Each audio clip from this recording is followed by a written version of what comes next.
চৰকাৰী আৰু চিলিং চৰকাৰী মাটি খিলঞ্জীয়া যুৱকসকলক বিশেষ কৃষি ফাৰ্মৰ বাবে মাটি পটন দিয়াৰো ব্যৱস্থা হৈছে। আৰু ইয়াৰ উপৰিও দফা নং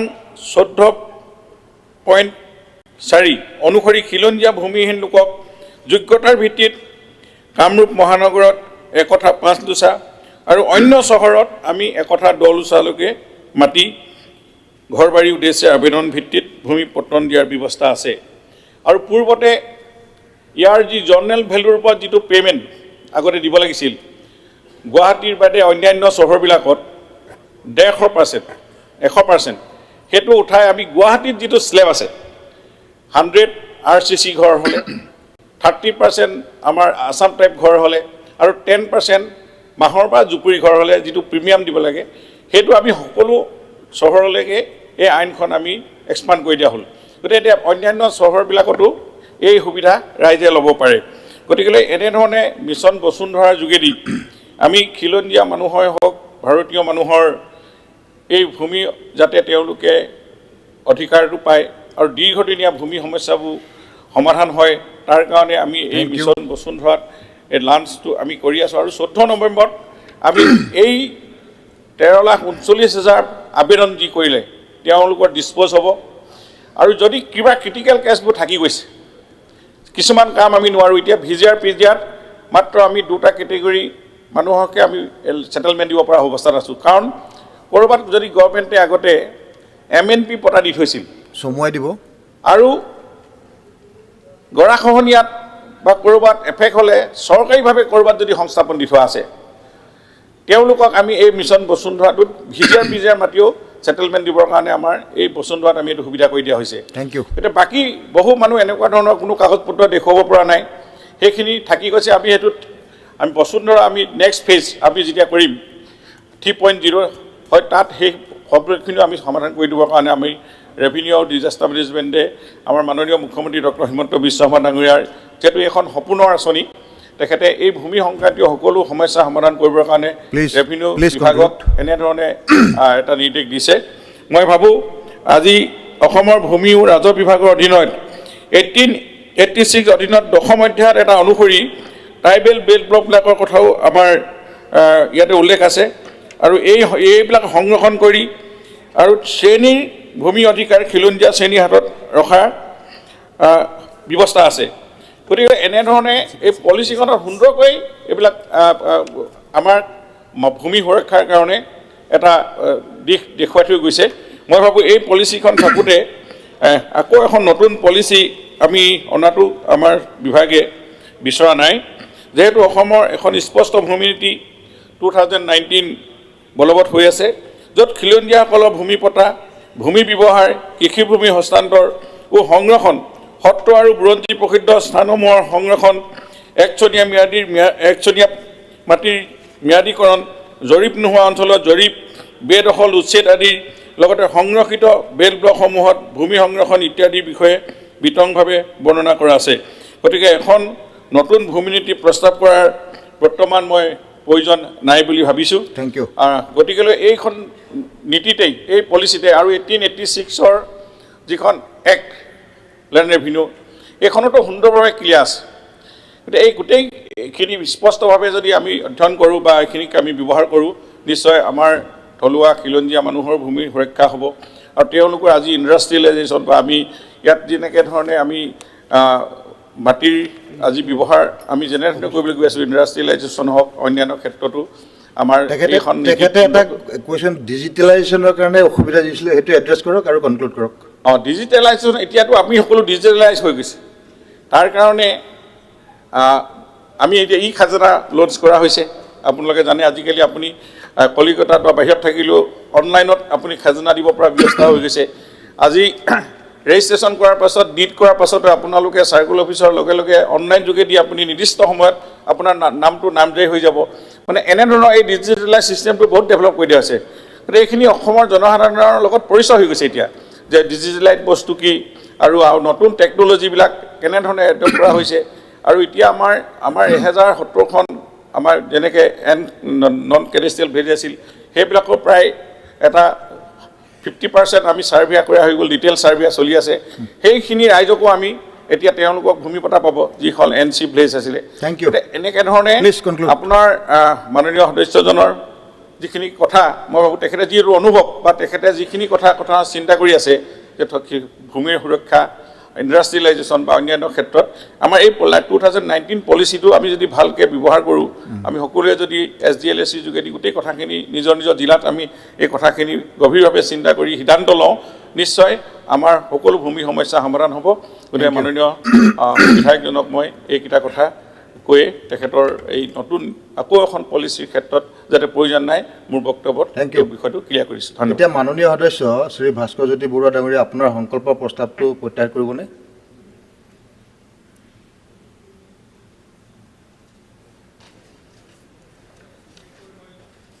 জোৰ দিছিলোঁ যে আমাৰ যিটো এক ব্যক্তি এক পতা এইটো যদি কৰিব পাৰে তেতিয়া আমাৰ চবৰে আমাৰ সুবিধা হ'ব আৰু যিটো মই মাটিৰ এজেগাত গৈ উদ্যোগ কৰাৰ কথা কৈছিলোঁ সেইটো কৰিলে আমাৰ সকলোৱে নিশ্চয় এগ্ৰী কৰিব কিন্তু এনেকুৱা কিছুমান কথা আছে অকণমান চাই চিতি কামখিনি কৰিলে ঠিক হ'ব আৰু বাকীখিনি মোৰ ক'বলগীয়া একো নাই তেখেতে যদি বিচাৰে মই প্ৰত্যাহাৰ তেখেতে বিচাৰি নাই প্ৰত্যাহাৰ কৰিছেনে নাই কৰা এইটো কৰি দিছোঁ কিন্তু মোৰ কথাকেইটা মই মাননীয় মন্ত্ৰী মহোদয়ক বা চৰকাৰক মই অকণমান গতিকে সদনৰ সন্মতি সাপেক্ষে সংকল্প প্ৰস্তাৱটো প্ৰত্যাহাৰ কৰা হ'ল ধন্যবাদ তাৰমানে তেখেতে কোৱা লাইনতে গোটেই বস্তুটো গৈ আছে হয় এতিয়া ৰুল 115ৰ আণ্ডাৰত মাননীয় সদস্য দেৱব্ৰত শইকীয়া মাননীয় অধ্যক্ষ মহোদয় মই ৰুল 15 আণ্ডাৰত 115 আণ্ডাৰত অসমৰ নবোদয় বিদ্যালয়সমূহত ভাৰত চৰকাৰৰ নবোদয় বিদ্যালয়ৰ ভাষা নীতি অনুসৰি ইংৰাজী হিন্দী আৰু আঞ্চলিক ভাষাত পাঠদানৰ যি সুবিধা আছে এই ক্ষেত্ৰত অসমত যি 34খনমান নবোদয় বিদ্যালয় আছে এইসমূহৰ 20খনতকৈ অধিক বিদ্যালয়ত অসমীয়া ভাষাৰ পোষ্ট গ্ৰেজুৱেট টিচাৰৰ পোষ্ট খালী আছে বুলি আজি কেইদিনমান পূৰ্বে অসমীয়া প্ৰতিদিন কাকতত বাতৰি এটা প্ৰকাশ পাইছিল এই সম্পৰ্কে অসম চৰকাৰৰ দৃষ্টি আকৰ্ষণ কৰিব বিচাৰিছোঁ আৰু যেহেতু ত্ৰিভাষা সূত্ৰ কেন্দ্ৰ চৰকাৰে ইতিমধ্যে গ্ৰহণ কৰিছে অসমৰ নবোদয় বিদ্যালয়সমূহত দুখীয়া পৰিয়ালৰ মেধাৱী ছাত্ৰ ছাত্ৰীসকলক তেখেতসকলৰ এন্ট্ৰেন্স পৰীক্ষা অনুসৰি ক্লাছ 6 বা 9 বা 11 ক্লাছত এটা এডমিশ্যন দিয়াৰ ব্যৱস্থা আছে আৰু অতি নিম্ন মাচুলৰ বিনিময়ত তেখেতসকলে বৰ্ডিং স্কুলৰ এই সুবিধাটো পায় আৰু ইয়াত অন্যান্য ষ্টেটৰ ল'ৰা ছোৱালীসকল আহে আৰু তেতিয়া এটা আমাৰ নেশ্যনেল ইণ্টিগ্ৰেশ্যনৰ ভাল কামখিনি হয় কিন্তু যিসকল অসমীয়া ল'ৰা ছোৱালী পঢ়ে অসমৰ নবোদয় বিদ্যালয়সমূহত বেছিভাগ অসমৰ ছাত্ৰ ছাত্ৰী থাকে আৰু অসমীয়া মাধ্যমৰ বা মাতৃভাষা বা আঞ্চলিক ভাষাৰ যিসকল হয় সেইসকলক যদিহে এনেধৰণে কেন্দ্ৰ চৰকাৰৰ ফালৰ পৰা যিখিনি পোষ্ট ফিল আপ হ'ব লগা আছিল PGT এই PGT পোষ্টখিনি ফিল আপ নকৰে আছামিজৰ তেতিয়াহ'লে নিবনুৱা 20 জনো বঞ্চিত হৈছে আৰু যিসকলে উচ্চ শ্ৰেণীটো অসমীয়া শিকিব বিচাৰে তেখেতসকলে বঞ্চিত হৈ আছে সেই গতিকে অসম চৰকাৰৰ ফালৰ পৰা কেন্দ্ৰ চৰকাৰৰ শিক্ষা মানৱ সম্পদ মন্ত্ৰালয়ে এটা প্ৰস্তাৱ পঠাবলৈ মই অনুৰোধ কৰিছোঁ যাতে যিসমূহ পোষ্ট খালী হৈ আছে প্ৰয়োজনীয় শিক্ষকৰ সেইসমূহ পূৰণ কৰাৰ ব্যৱস্থা লয় আৰু যাৱতীয় ব্যৱস্থা লয় ধন্যবাদ মাননীয় মন্ত্ৰী মাননীয় উপাধ্যক্ষ মহোদয় নবোদয় বিদ্যালয় সংগঠনৰ দ্বাৰা পৰিচালিত হয় আৰু নবোদয় বিদ্যালয় ভাৰত চৰকাৰৰ শিক্ষা মন্ত্ৰণালয়ৰ অধীন ইয়াত আমাৰ ৰাজ্য চৰকাৰৰ কোনো ভূমিকা নাথাকে তেখেতে অনুৰোধ জনাইছে যে আমি অসম চৰকাৰে নবোদয় বিদ্যালয় সংগঠনৰ লগত এইটো টেক আপ কৰিব লাগে আৰু যাতে তাত অসমীয়া ভাষাৰ যি শিক্ষকৰ পদ আছে পদখিনি পূৰণ হয় আৰু তাতে ইংৰাজী মাধ্যম হওক যি মাধ্যমতে নহওক ছাত্ৰ ছাত্ৰীসকলে শিক্ষা লাভ কৰাৰ লগতে অসমীয়া ভাষাটো শিকাৰ কাৰণে সেইটো এটা বিষয় ভাষা হিচাপে শিকাৰ কাৰণে তেওঁলোকে সুবিধা যাতে লাভ কৰে তাৰ কাৰণে অসমীয়া শিক্ষক নিযুক্তি দিব লাগে এই ক্ষেত্ৰত নিশ্চিতভাৱে আমি কেন্দ্ৰীয় মন্ত্ৰণালয়ক এই কথাখিনি মই নিজে চিঠি লিখি পেলাই জনাম আৰু নবোদয় বিদ্যালয় সংগঠনকো কথাখিনি অৱগত কৰিম ধন্যবাদ ধন্যবাদ এতিয়া মাননীয় সদস্য দেৱব্ৰত শইকীয়া ডাঙৰীয়া আপোনাৰ সংকল্প প্ৰস্তাৱটো প্ৰত্যাহাৰ কৰিবনে মাননীয় মন্ত্ৰী মহোদয়ে আশ্বাস দিছে আৰু বিষয়টো সমস্যাটো সমাধান হ'ব সেই গতিকে মই সংকল্প প্ৰস্তাৱটো প্ৰত্যাহাৰ কৰিম গতিকে সদনৰ সন্মতি সাপেক্ষে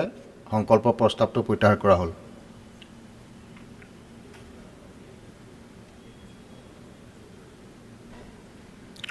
এতিয়া ৰুল 115 আণ্ডাৰত মাননীয় সদস্য অখিল গগৈ আপোনাৰ সংকল্প প্ৰস্তাৱটো আনক আৰু বক্তব্য ৰাখক মাননীয় উপাধ্যক্ষ ডাঙৰীয়া ৰুল 115ৰ অধীনত মই এই প্ৰস্তাৱটো উত্থাপন কৰিছোঁ অসমৰ 70% গ্ৰাম্য জীৱনৰ জীৱিকাৰ মূল উৎস কৃষিখণ্ডই 2021-22 বৰ্ষত অসমৰ সৰ্বমুঠ ৰাজ্যিক ঘৰুৱা উৎপাদন GSDPৰ 21.94% অৱদান আগবঢ়াইছে কিন্তু অসমৰ কৃষিখণ্ড ভয়াৱহ সমস্যাৰে ভাৰাক্ৰান্ত অসমৰ কৃষি ব্যৱস্থা পুৰণিকলীয়া একবিংশ শতিকাটোত প্ৰাকৃতিক বৰষুণৰ ওপৰতে নিৰ্ভৰ কৰি খেতি কৰিবলগীয়া পৰিস্থিতি অসমৰ কৃষকসকলৰ বানপানীয়ে তাণ্ডৱ চলোৱাৰ লগতে খৰাঙৰ পৰা মুক্তি পাবলৈ বৰষুণ বিচাৰি ভেকুলীৰ বিয়া পাতিবলগীয়া অৱস্থা বিৰাজমান হৈ আছে অসমত বছৰৰ 12 মাহে খেতি কৰা নহয় অসমৰ কৃষি কাৰ্যৰ ঘনত্ব ইন্টেন্সিটি অফ ক্ৰপ 2020-21 বৰ্ষত কেৱল 142.78% যেটো উন্নত কৃষি কাৰ্য কৰা ৰাজ্যতকৈ বহুত কম আৰু এটো 2017-18 বৰ্ষৰ পৰা ক্ৰমহ্ৰাসমান হোৱা দেখা গৈছে গতিকে অসমৰ কৃষি ক্ষেত্ৰৰ সমস্যাসমূহ দূৰ কৰি অসমক বছৰৰ 12 মাহে খেতি কৰা ৰাজ্যত পৰিণত কৰাৰ প্ৰস্তাৱ অসম বিধানসভাত গ্ৰহণ কৰোৱা হওক উপাধ্যক্ষ ডাঙৰীয়া মই ইয়াত যি বক্তব্য দাঙি ধৰিম তিনিটা ডকুমেণ্টৰ ওপৰত ভিত্তি কৰি দাঙি ধৰিম ইকনমিক সাৰ্ভে আসাম 2022-23 তাৰপিছত ভাৰত চৰকাৰৰ agricultural statistics at a glance 2022 এটো হল ministry of agriculture and farmer welfare আৰু তৃতীয়টো হল আমাৰ ৰিজাৰ্ভ বেংক অফ ইণ্ডিয়াৰ যি ডকুমেণ্ট সেই ডকুমেণ্টৰ ওপৰত ভিত্তি কৰি মই এই তথ্যখিনি দাঙি ধৰিছোঁ অধ্যক্ষ ডাঙৰীয়া মই ভাবোঁ যে অসমৰ আটাইতকৈ কৰিবলগীয়া কামটো কি অসমৰ আটাইতকৈ কৰিবলগীয়া এখন চৰকাৰে বা অসমৰ জনগণে অসমৰ মানুহে কৰিবলগীয়া আটাইতকৈ গুৰুত্বপূৰ্ণ কামটোৱে হ'ল অসমক বছৰৰ 12 মাহে খেতি কৰা ৰাজ্য ৰাউণ্ড দ্য ইয়াৰ এগ্ৰিকালচাৰ কৰা ৰাজ্যত পৰিণত কৰাটোৱে হ'ল অসমৰ মানুহৰ বা অসম চৰকাৰখনৰ আটাইতকৈ ডাঙৰ গুৰুত্বপূৰ্ণ দায়িত্ব এই দায়িত্ব যেতিয়ালৈকে দায়িত্ব পূৰণ কৰা নহ'ব তেতিয়ালৈকে অসম কেতিয়াও এখন ধনী ৰাজ্যত পৰিণত হোৱাটো সম্ভৱপৰ নহয় বাহিৰৰ পৰা ইণ্ডাষ্ট্ৰি আনি তেওঁ আদানীয়ে হওক বা আম্বানীয়ে হওক বা ৰামদেৱে হওক বা অন্য কোনোবা এনেকৈ বাহিৰৰ পৰা পুঁজিৰ বিনিয়োগ কৰাই কেতিয়াও এখন ৰাজ্য কেতিয়াও ভাৰতৰ ভিতৰতে ধনী ৰাজ্য কৰাটো কেতিয়াও সম্ভৱপৰ নহয় প্ৰত্যেকজন মানুহৰ আয় বৃদ্ধি কৰাটো কেতিয়াও সম্ভৱপৰ নহয় গতিকে প্ৰথম আৰু প্ৰধান যেটো সিদ্ধান্ত আজি গ্ৰহণ কৰিব লাগে যে বছৰৰ সকলো সময়তে খেতি কৰিব পৰা ৰাজ্যলৈ পৰিণত কৰা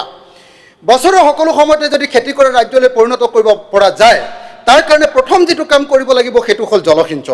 জলসিঞ্চনৰ ব্যৱস্থা যদি আমি কৰিব নোৱাৰো তেতিয়াহলে কোনো পৰ্যায়ে কেতিয়াও এখন ৰাজ্য কেতিয়াও বছৰৰ সকলো সময়তে খেতি কৰা ৰাজ্যত পৰিণত নহয় আমি যদি চাওঁ তেতিয়াহলে আপুনি ৰিজাৰ্ভ বেংকৰ ডকুমেণ্ট যদি চাই তেতিয়াহলে জলসিঞ্চনৰ ক্ষেত্ৰত আমি দেখো যে নেট ইৰিগেশ্যন এই ক্ষেত্ৰত যেতিয়া দেখা যায় যে আমাৰ অসমখন 31খন ৰাজ্যৰ ভিতৰত 17 নম্বৰত আছে আমাৰ একদম অতি কম পৰিমাণৰ মাটিহে আমাৰ জলসিঞ্চনৰ ব্যৱস্থা কৰা হৈছে আৰু গ্ৰছ ইৰিগেশ্যনৰ ক্ষেত্ৰত অসমখন ভাৰতবৰ্ষ 19 নম্বৰ ৰাজ্য একেবাৰে আমাৰ ইৰিগেশ্যন নাই গতিকে আমি প্ৰথম আৰু যেটো কাম কৰিব লাগে সেই কামটো হ'ল যে অসমৰ প্ৰত্যেকখন খেতি পথাৰত পানী যোগানৰ ব্যৱস্থা গ্ৰহণ কৰাৰ ব্যৱস্থা আমি কৰিব লাগে অধ্যক্ষ ডাঙৰীয়া মই আপোনালোকক জনাব খুজিছোঁ যে আজি পাঞ্জাবৰ যিমান মাটিকালি আছে সেই মাটিকালিৰ বেছিভাগ অংশ তাতকৈ বেছি অংশ গ্ৰছ এগ্ৰিকালচাৰ কৰা হয়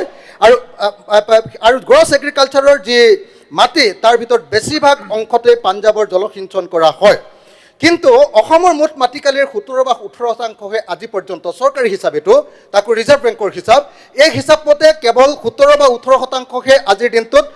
আমাৰ জলসিঞ্চনৰ ব্যৱস্থা আছে গতিকে প্ৰথম আৰু প্ৰধান কথাটো হ'ল যে অসমৰ প্ৰথমতে জলসিঞ্চিত ৰাজ্য পৰিণত কৰাৰ ব্যৱস্থা কৰিব লাগে আৰু লগতে একেটা সময়তে আমি কৰিব লাগে কি অসম বানপানী আৰু গৰাখহনীয়াৰ পৰা মুক্ত কৰাৰ ব্যৱস্থা গ্ৰহণ কৰিব লাগে বানপানী আৰু গৰাখহনীয়াৰ পৰা মুক্ত কৰি বছৰৰ সকলো সময়তে খেতি কৰিব পৰা ৰাজ্য আৰু যাতে অসমৰ মানুহে কেতিয়াও বৰষুণৰ ওপৰত নিৰ্ভৰ কৰি থাকিবলগীয়া নহয় অসমৰ মানুহে যাতে ভেকুলীৰ বিয়া পাতিবলগীয়া নহয় অসমৰ মানুহে যাতে আমি যেতিয়াই প্ৰয়োজন বছৰটোত 3বাৰ বা 4বাৰ খেতি কৰিব পৰাৰ কাৰণে এটা পৰিৱেশ তৈয়াৰ কৰিব পাৰোঁ মই ভাবোঁ যে ৰাজ্য চৰকাৰ এখনৰ প্ৰথম আৰু প্ৰধান দায়িত্ব সেইটো হ'ব লাগে অধ্যক্ষ ডাঙৰীয়া আমি দেখিবলৈ পাইছোঁ যে অসম আপুনি ভাৰতবৰ্ষৰ ভিতৰত 20খন ৰাজ্য আচলতে বেছিকৈ খেতি কৰা হয় এই 20খন ৰাজ্যৰ ভিতৰত অসমৰ যি খাদ্যশস্যৰ উৎপাদন ফ্ৰুট গ্ৰেইনৰ যিটো প্ৰডাকশ্যন সেই প্ৰডাকশ্যনৰ ক্ষেত্ৰত আমি 13 নম্বৰত আছোঁ 20খনৰ ভিতৰত 13 নম্বৰত কিন্তু আমি ধানৰ ক্ষেত্ৰত আকৌ ভাৰতবৰ্ষত 10খন ৰাজ্যত ভালকৈ ধান খেতি কৰা হয় আৰু তাৰ ভিতৰত আমি 9 নম্বৰতে আছোঁ তলৰ পিনৰ পৰা 2 নম্বৰত গতিকে আমাৰ উৎপাদনটো সাংঘাতিক কম আমি এতিয়ালৈকে প্ৰফেশ্যনেল হ'ব পৰা নাই অধ্যক্ষ ডাঙৰীয়া সেইকাৰণে মই 3টা কথা ক'ব খুজিছোঁ 1 নম্বৰ বছৰৰ সকলো সময়তে খেতি কৰিবৰ কাৰণে জলসিঞ্চন আৰু খেতি কৰিবৰ কাৰণে বানপানী আৰু গৰাখহনীয়াৰ পৰা অসমক মুক্ত কৰা এইটো হ'ল 1 নম্বৰ প্ৰথম প্ৰধান কথা 2 নম্বৰ আমি উৎপাদিত বস্তুৰ বজাৰ লোৱা উৎপাদিত বস্তুৰ যাতে বজাৰ ল'ব পাৰোঁ তাৰ কাৰণে আমি সকলোৱে একেলগে ব্যৱস্থা গ্ৰহণ কৰিব লাগিব ইতিমধ্যে অসম চৰকাৰে এটা ভাল কাম কৰিছে সেইটো হ'ল ধান FCI ধান লোৱা এইটো আপোনালোকে সকলোৱে জানে যে সেই প্ৰস্তাৱ মই অসম চৰকাৰক দিছিলোঁ আৰু সেইটো ইতিমধ্যে চৰকাৰে মানিও লৈছে যে আৰু এতিয়া সেইকাৰণে আজিৰ দিনটোত আমাৰ পিনৰ পৰা এটা প্ৰস্তাৱ দিব খোজোঁ সেই প্ৰস্তাৱটো হ'ল যে অসমৰ সকলো খাদ্যশস্য যাতে অসম চৰকাৰে ক্ৰয় কৰাৰ ব্যৱস্থা গ্ৰহণ কৰে তাৰ কাৰণে এটা নীতি ল'ব লাগে তাৰপিছত অসমৰ প্ৰত্যেকজন খেতিয়কক প্ৰফেশ্যনেল বা পেছাদাৰী ৰূপে গঢ়ি তোলা আজি অসমৰ ক্ষেত্ৰত দেখা গৈছে যে হিতাধিকাৰী সৃষ্টি কৰাৰ ক্ষেত্ৰত আমাৰ আগভাগ লোৱা গৈছে কিন্তু অসমৰ মানুহক প্ৰফেশ্যনেল কৰি তোলা প্ৰত্যেকটো ক্ষেত্ৰতে প্ৰফেশ্যনেল কৰাটোৱে হ'ল এই অসমৰ সময়ৰ দাবী কিন্তু এই কামটো কৰা হোৱা নাই তাৰপাছত যেতিয়া মানুহে যেতিয়া আপুনি ধান উৎপাদন কৰিব বা বিলাহী উৎপাদন কৰিব সেই বিলাহী বজাৰলৈ প্ৰেৰণ কৰিব সকলো সময়তে বজাৰৰ দাম নাপায় গতিকে তাৰ কাৰণে কোল্ড ষ্ট'ৰেজ কৰিব লাগিব কোল্ড ষ্ট'ৰেজ কৰাৰ উপৰিও আকৌ তাৰপাছত যেতিয়া আপোনাৰ তাক আকৌ আপোনাৰ হেৰি বৃদ্ধি কৰিবৰ কাৰণে তাৰ মূল্য বৃদ্ধি কৰিবৰ কাৰণে আমি কি কৰিব লাগিব কোল্ড বিলাহীৰ পৰা আমি অন্যান্য সামগ্ৰী তৈয়াৰ কৰিব লাগিব আৰু সৰ্বশেষত আমি অসমত উৎপাদিত হোৱা সামগ্ৰীবিলাকৰ পৰা উদ্যোগীকৰণ কৰিব লাগিব Thank you. এই 4টা প্ৰক্ৰিয়াৰ মাজেদিহে অসমখন প্ৰকৃত অৰ্থত ধনী হ'বলৈ পাৰিব আৰু মই এজন বিধায়ক হিচাপে নহয় ৰাইজৰ দলৰ সভাপতি হিচাপে নহয় লগতে ইমান দিন কৃষক আন্দোলনক ইমান দিন ধৰি কৰি অহা মানুহ হিচাপে গোটেই জীৱনৰ আটাইতকৈ ডাঙৰ লক্ষ্যটো হ'ল আৰু ভৱিষ্যতে যেতিয়া কেতিয়াবা যদি সুযোগ লাভ কৰোঁ তেতিয়াহ'লে প্ৰথম আৰু প্ৰধান যিটো কাম কৰিবলৈ চেষ্টা কৰিম অসমক বছৰৰ সকলো সময়তে খেতি কৰা ৰাজ্যত পৰিণত কৰা অসমক এখন প্ৰফেশ্যনেল ৰাজ্যত পৰিণত কৰা অসমৰ খেতিয়কসকলক প্ৰফেশ্যনেলত পৰিণত কৰা অসমত পথাৰ আৰু বজাৰ আমাৰ হাতলৈ কাঢ়ি অনা আৰু লগতে আমাৰ ঔদ্যোগিকৰণৰ ব্যৱস্থা গ্ৰহণ কৰা এই পদ্ধতিৰে আমি অসমক ধনী ৰাজ্যলৈ পৰিণত কৰিবৰ কাৰণে আগবাঢ়ি যাব লাগে এই প্ৰস্তাৱ আজি সদনৰ জৰিয়তে মই অসম চৰকাৰৰ ওচৰত উত্থাপন কৰিম ধন্যবাদ মাননীয় উপাধ্যক্ষ মহোদয় অসম বিধানসভাৰ সন্মানীয় সদস্য অখিল গগৈ ডাঙৰীয়াই সংকল্প প্ৰস্তাৱ উত্থাপন কৰিছে আৰু তেখেতে এই সম্পৰ্কত কেতবোৰ বক্তব্য ৰাখিছে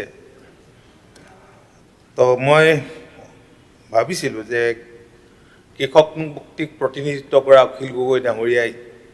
প্ৰতিখন বিধানসভাত অন্ততঃ কৃষকৰ পৰিৱৰ্তনৰ কাৰণে কৃষি ক্ষেত্ৰখনলৈ যুগান্তকাৰী পৰিৱৰ্তন আনিবৰ কাৰণে নিশ্চয় ভাল কথা ক'ব কিন্তু আপোনালোকে সকলোৱে জানে প্ৰত্যেক সদনতে বেলেগ বেলেগ বিষয়ত তেখেতে বিভিন্ন কথা কয় কিবা কৰে যে কি নহওক আজি তেখেতক মই ধন্যবাদ জনাইছোঁ আমাৰ ৰাজ্যখনৰ গৰিষ্ঠ সংখ্যক ৰাইজে কৃষক আৰু এই কৃষি ক্ষেত্ৰখনলৈ যুগান্তকাৰী পৰিৱৰ্তন আনিবৰ কাৰণে আমি দায়িত্ব লোৱাৰ পিছৰ পৰা আমি চেষ্টা অব্যাহত ৰাখিছোঁ আৰু দেশৰ মাননীয় প্ৰধানমন্ত্ৰী নৰেন্দ্ৰ মোদী ডাঙৰীয়াই কৃষি আৰু আনুষংগিক খণ্ডৰ ওপৰত গুৰুত্ব আৰোপ কৰিছে আৰু মাননীয় প্ৰধানমন্ত্ৰীৰ পদাংক অনুকৰণ কৰি আমাৰ মাননীয় মুখ্যমন্ত্ৰী ডাঙৰীয়াই যিদৰে দেশৰ প্ৰধানমন্ত্ৰীয়ে আত্মনিৰ্ভৰ ভাৰতৰ কথা কৈছে আৰু মাননীয় মুখ্যমন্ত্ৰীয়ে আত্মনিৰ্ভৰ অসম গঢ়িবৰ কাৰণে আমাৰ বিভাগৰ জৰিয়তে সদায় নতুন প্ৰজন্মক উৎসাহ জনাবলৈ পুৰুষ মহিলাক উৎসাহ জনাবলৈ কেতবোৰ সংস্কাৰধৰ্মী পদক্ষেপ ল'বৰ কাৰণে সদায় গাইড কৰি আহিছে আৰু কাজিৰঙাত আমাৰ যিখন সভা হৈছিল সেই সভাখনত এটা কথাৰ ওপৰত বিশেষভাৱে গুৰুত্ব দিয়া হৈছিল কাৰণ আমাৰ খেতিয়কে হয় যে প্ৰকৃতিৰ ওপৰতে নিৰ্ভৰ কৰি খেতি কৰে বহুতে যদিও জলসিঞ্চনৰ চৰকাৰে ব্যৱস্থা কৰে বা ক্ষুদ্ৰ জলসিঞ্চনৰ ব্যৱস্থা কৰে আৰু দেশৰ ইনকম যাতে বৃদ্ধি কৰিব পৰা যায় তাৰ বাবে আমাৰ ৰাজ্যখনৰ কৃষকসকলে যাতে একেটুকুৰা মাটিত কেইবাতৰপীয়া খেতি কৰিব পাৰে আৰু চন পৰি থকা মাটিত আমি কি খেতি কৰিব পাৰোঁ সেইখিনি চিনাক্ত কৰি উলিয়াই তেনেধৰণৰ খেতি কৰিবৰ কাৰণে কৃষকসকলক উৎসাহ যোগাবলৈ ছাপোৰ্ট দিবলৈ সদায় মুখ্যমন্ত্ৰী ডাঙৰীয়াই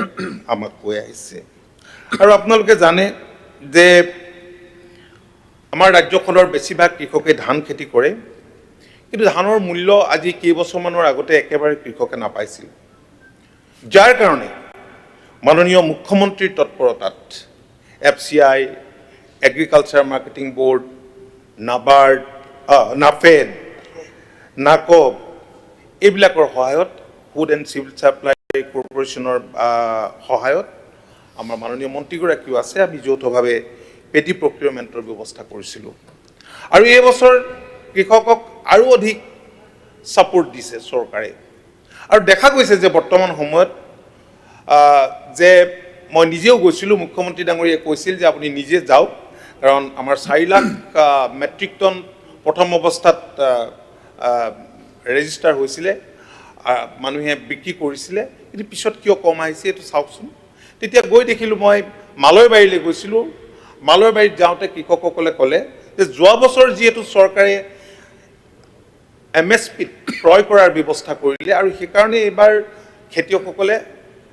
নিজৰ পথাৰৰ পৰা এইখিনি বিক্ৰী কৰাৰ সুবিধা পাইছে বেছি দাম পাইছে এইবাৰ MSP যিমান আছে তাতকৈ বেছি দাম পাইছে মানে যোৱাবাৰ MSPৰ কাৰণে কৃষকসকলে আজি কৃষকসকল উপকৃত হৈছে আৰু এইবাৰ মাষ্টাৰ্ডত সেইখিনি কৰা হৈছে আপোনালোকে জানে কিন্তু মইচাৰৰ কণ্টেণ্টটো বেছি কাৰণে কিদৰে আমাৰ মাষ্টাৰ্ড কৰা খেতিয়কক উপকৃত কৰিব পৰা যায় মাননীয় মুখ্যমন্ত্ৰী ডাঙৰীয়াই কৈছে যে ডায়াৰৰ জৰিয়তে এইটো কৰিব পৰা যায় নেকি বিশ্ববিদ্যালয়ে অলপ এইটো পৰীক্ষা নিৰীক্ষা কৰি চাব লাগে ইয়াৰ উপৰিও যিবিলাকত MSP দিয়াৰ ব্যৱস্থা আছে ভাৰত চৰকাৰৰ কেতবোৰ নৰ্মছ আছে তেল জাতীয় কোন শস্যত দিব পাৰিব মাহ জাতীয় কোন শস্যত দিব পাৰিব সেইখিনি উলিয়াই আৰু ক'ত দিব পৰা যায় সেইখিনি আইডেণ্টিফাই কৰিবৰ কাৰণে মুখ্যমন্ত্ৰী ডাঙৰীয়াই এই ক্ষেত্ৰত ব্যৱস্থা ল'বলৈ আমাক নিৰ্দেশ দিছে আৰু সেইকাৰণেই আমি দেখিছোঁ যে বৰ্তমান ৰাজ্যখনত এটি নীৰৱ কৃষি বিপ্লৱৰ সূচনা হৈছে যাৰ প্ৰতিচ্ছবি অসমৰ পথাৰ বজাৰ সৰ্বত্ৰ আজি প্ৰতিফলিত হৈছে নতুন প্ৰজন্মৰ যুৱক যুৱতীসকলে কৃষি আৰু আনুষংগিক খণ্ডৰ মাজেৰে নিজৰ ভৰিৰ ওপৰত থিয় হ'বলৈ তেওঁলোকে চেষ্টা কৰিছে মাননীয় উপাধ্যক্ষ মহোদয় 2021-22 বৰ্ষত মাত্ৰ এটা খেতি কৰা কৃষিভূমিৰ পৰিমাণ আছিল 16,26,000 হেক্টৰ ইয়াৰ বিপৰীতে উক্ত বৰ্ষত দুটা বা ততোধিক খেতি কৰা কৃষিভূমিৰ পৰিমাণ আছিল 11,22,000 হেক্টৰ এতিয়া আমাৰ যি 10 লাখ মই ইতিমধ্যে উল্লেখ কৰি গৈছোঁ যে কৃষিভূমিৰ প্ৰায় 10 লাখ হেক্টৰ চন পৰি ৰাখে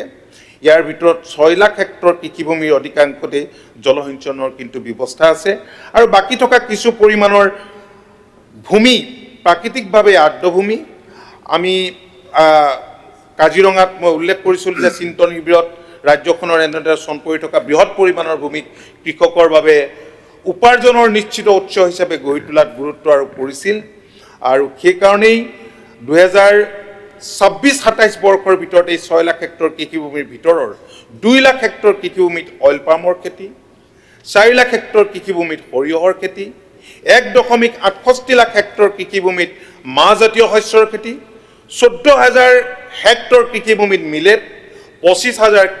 হেক্টৰ কৃষিভূমিত আলু আদি খেতিৰ সামৰণি লোৱাৰ বাবে লক্ষ্য স্থিৰ কৰিছে ইয়াৰ উপৰিও 1.1 লাখ হেক্টৰ কৃষিভূমিত অতিৰিক্তভাৱে মাকৈ খেতি কৰাৰ লগতে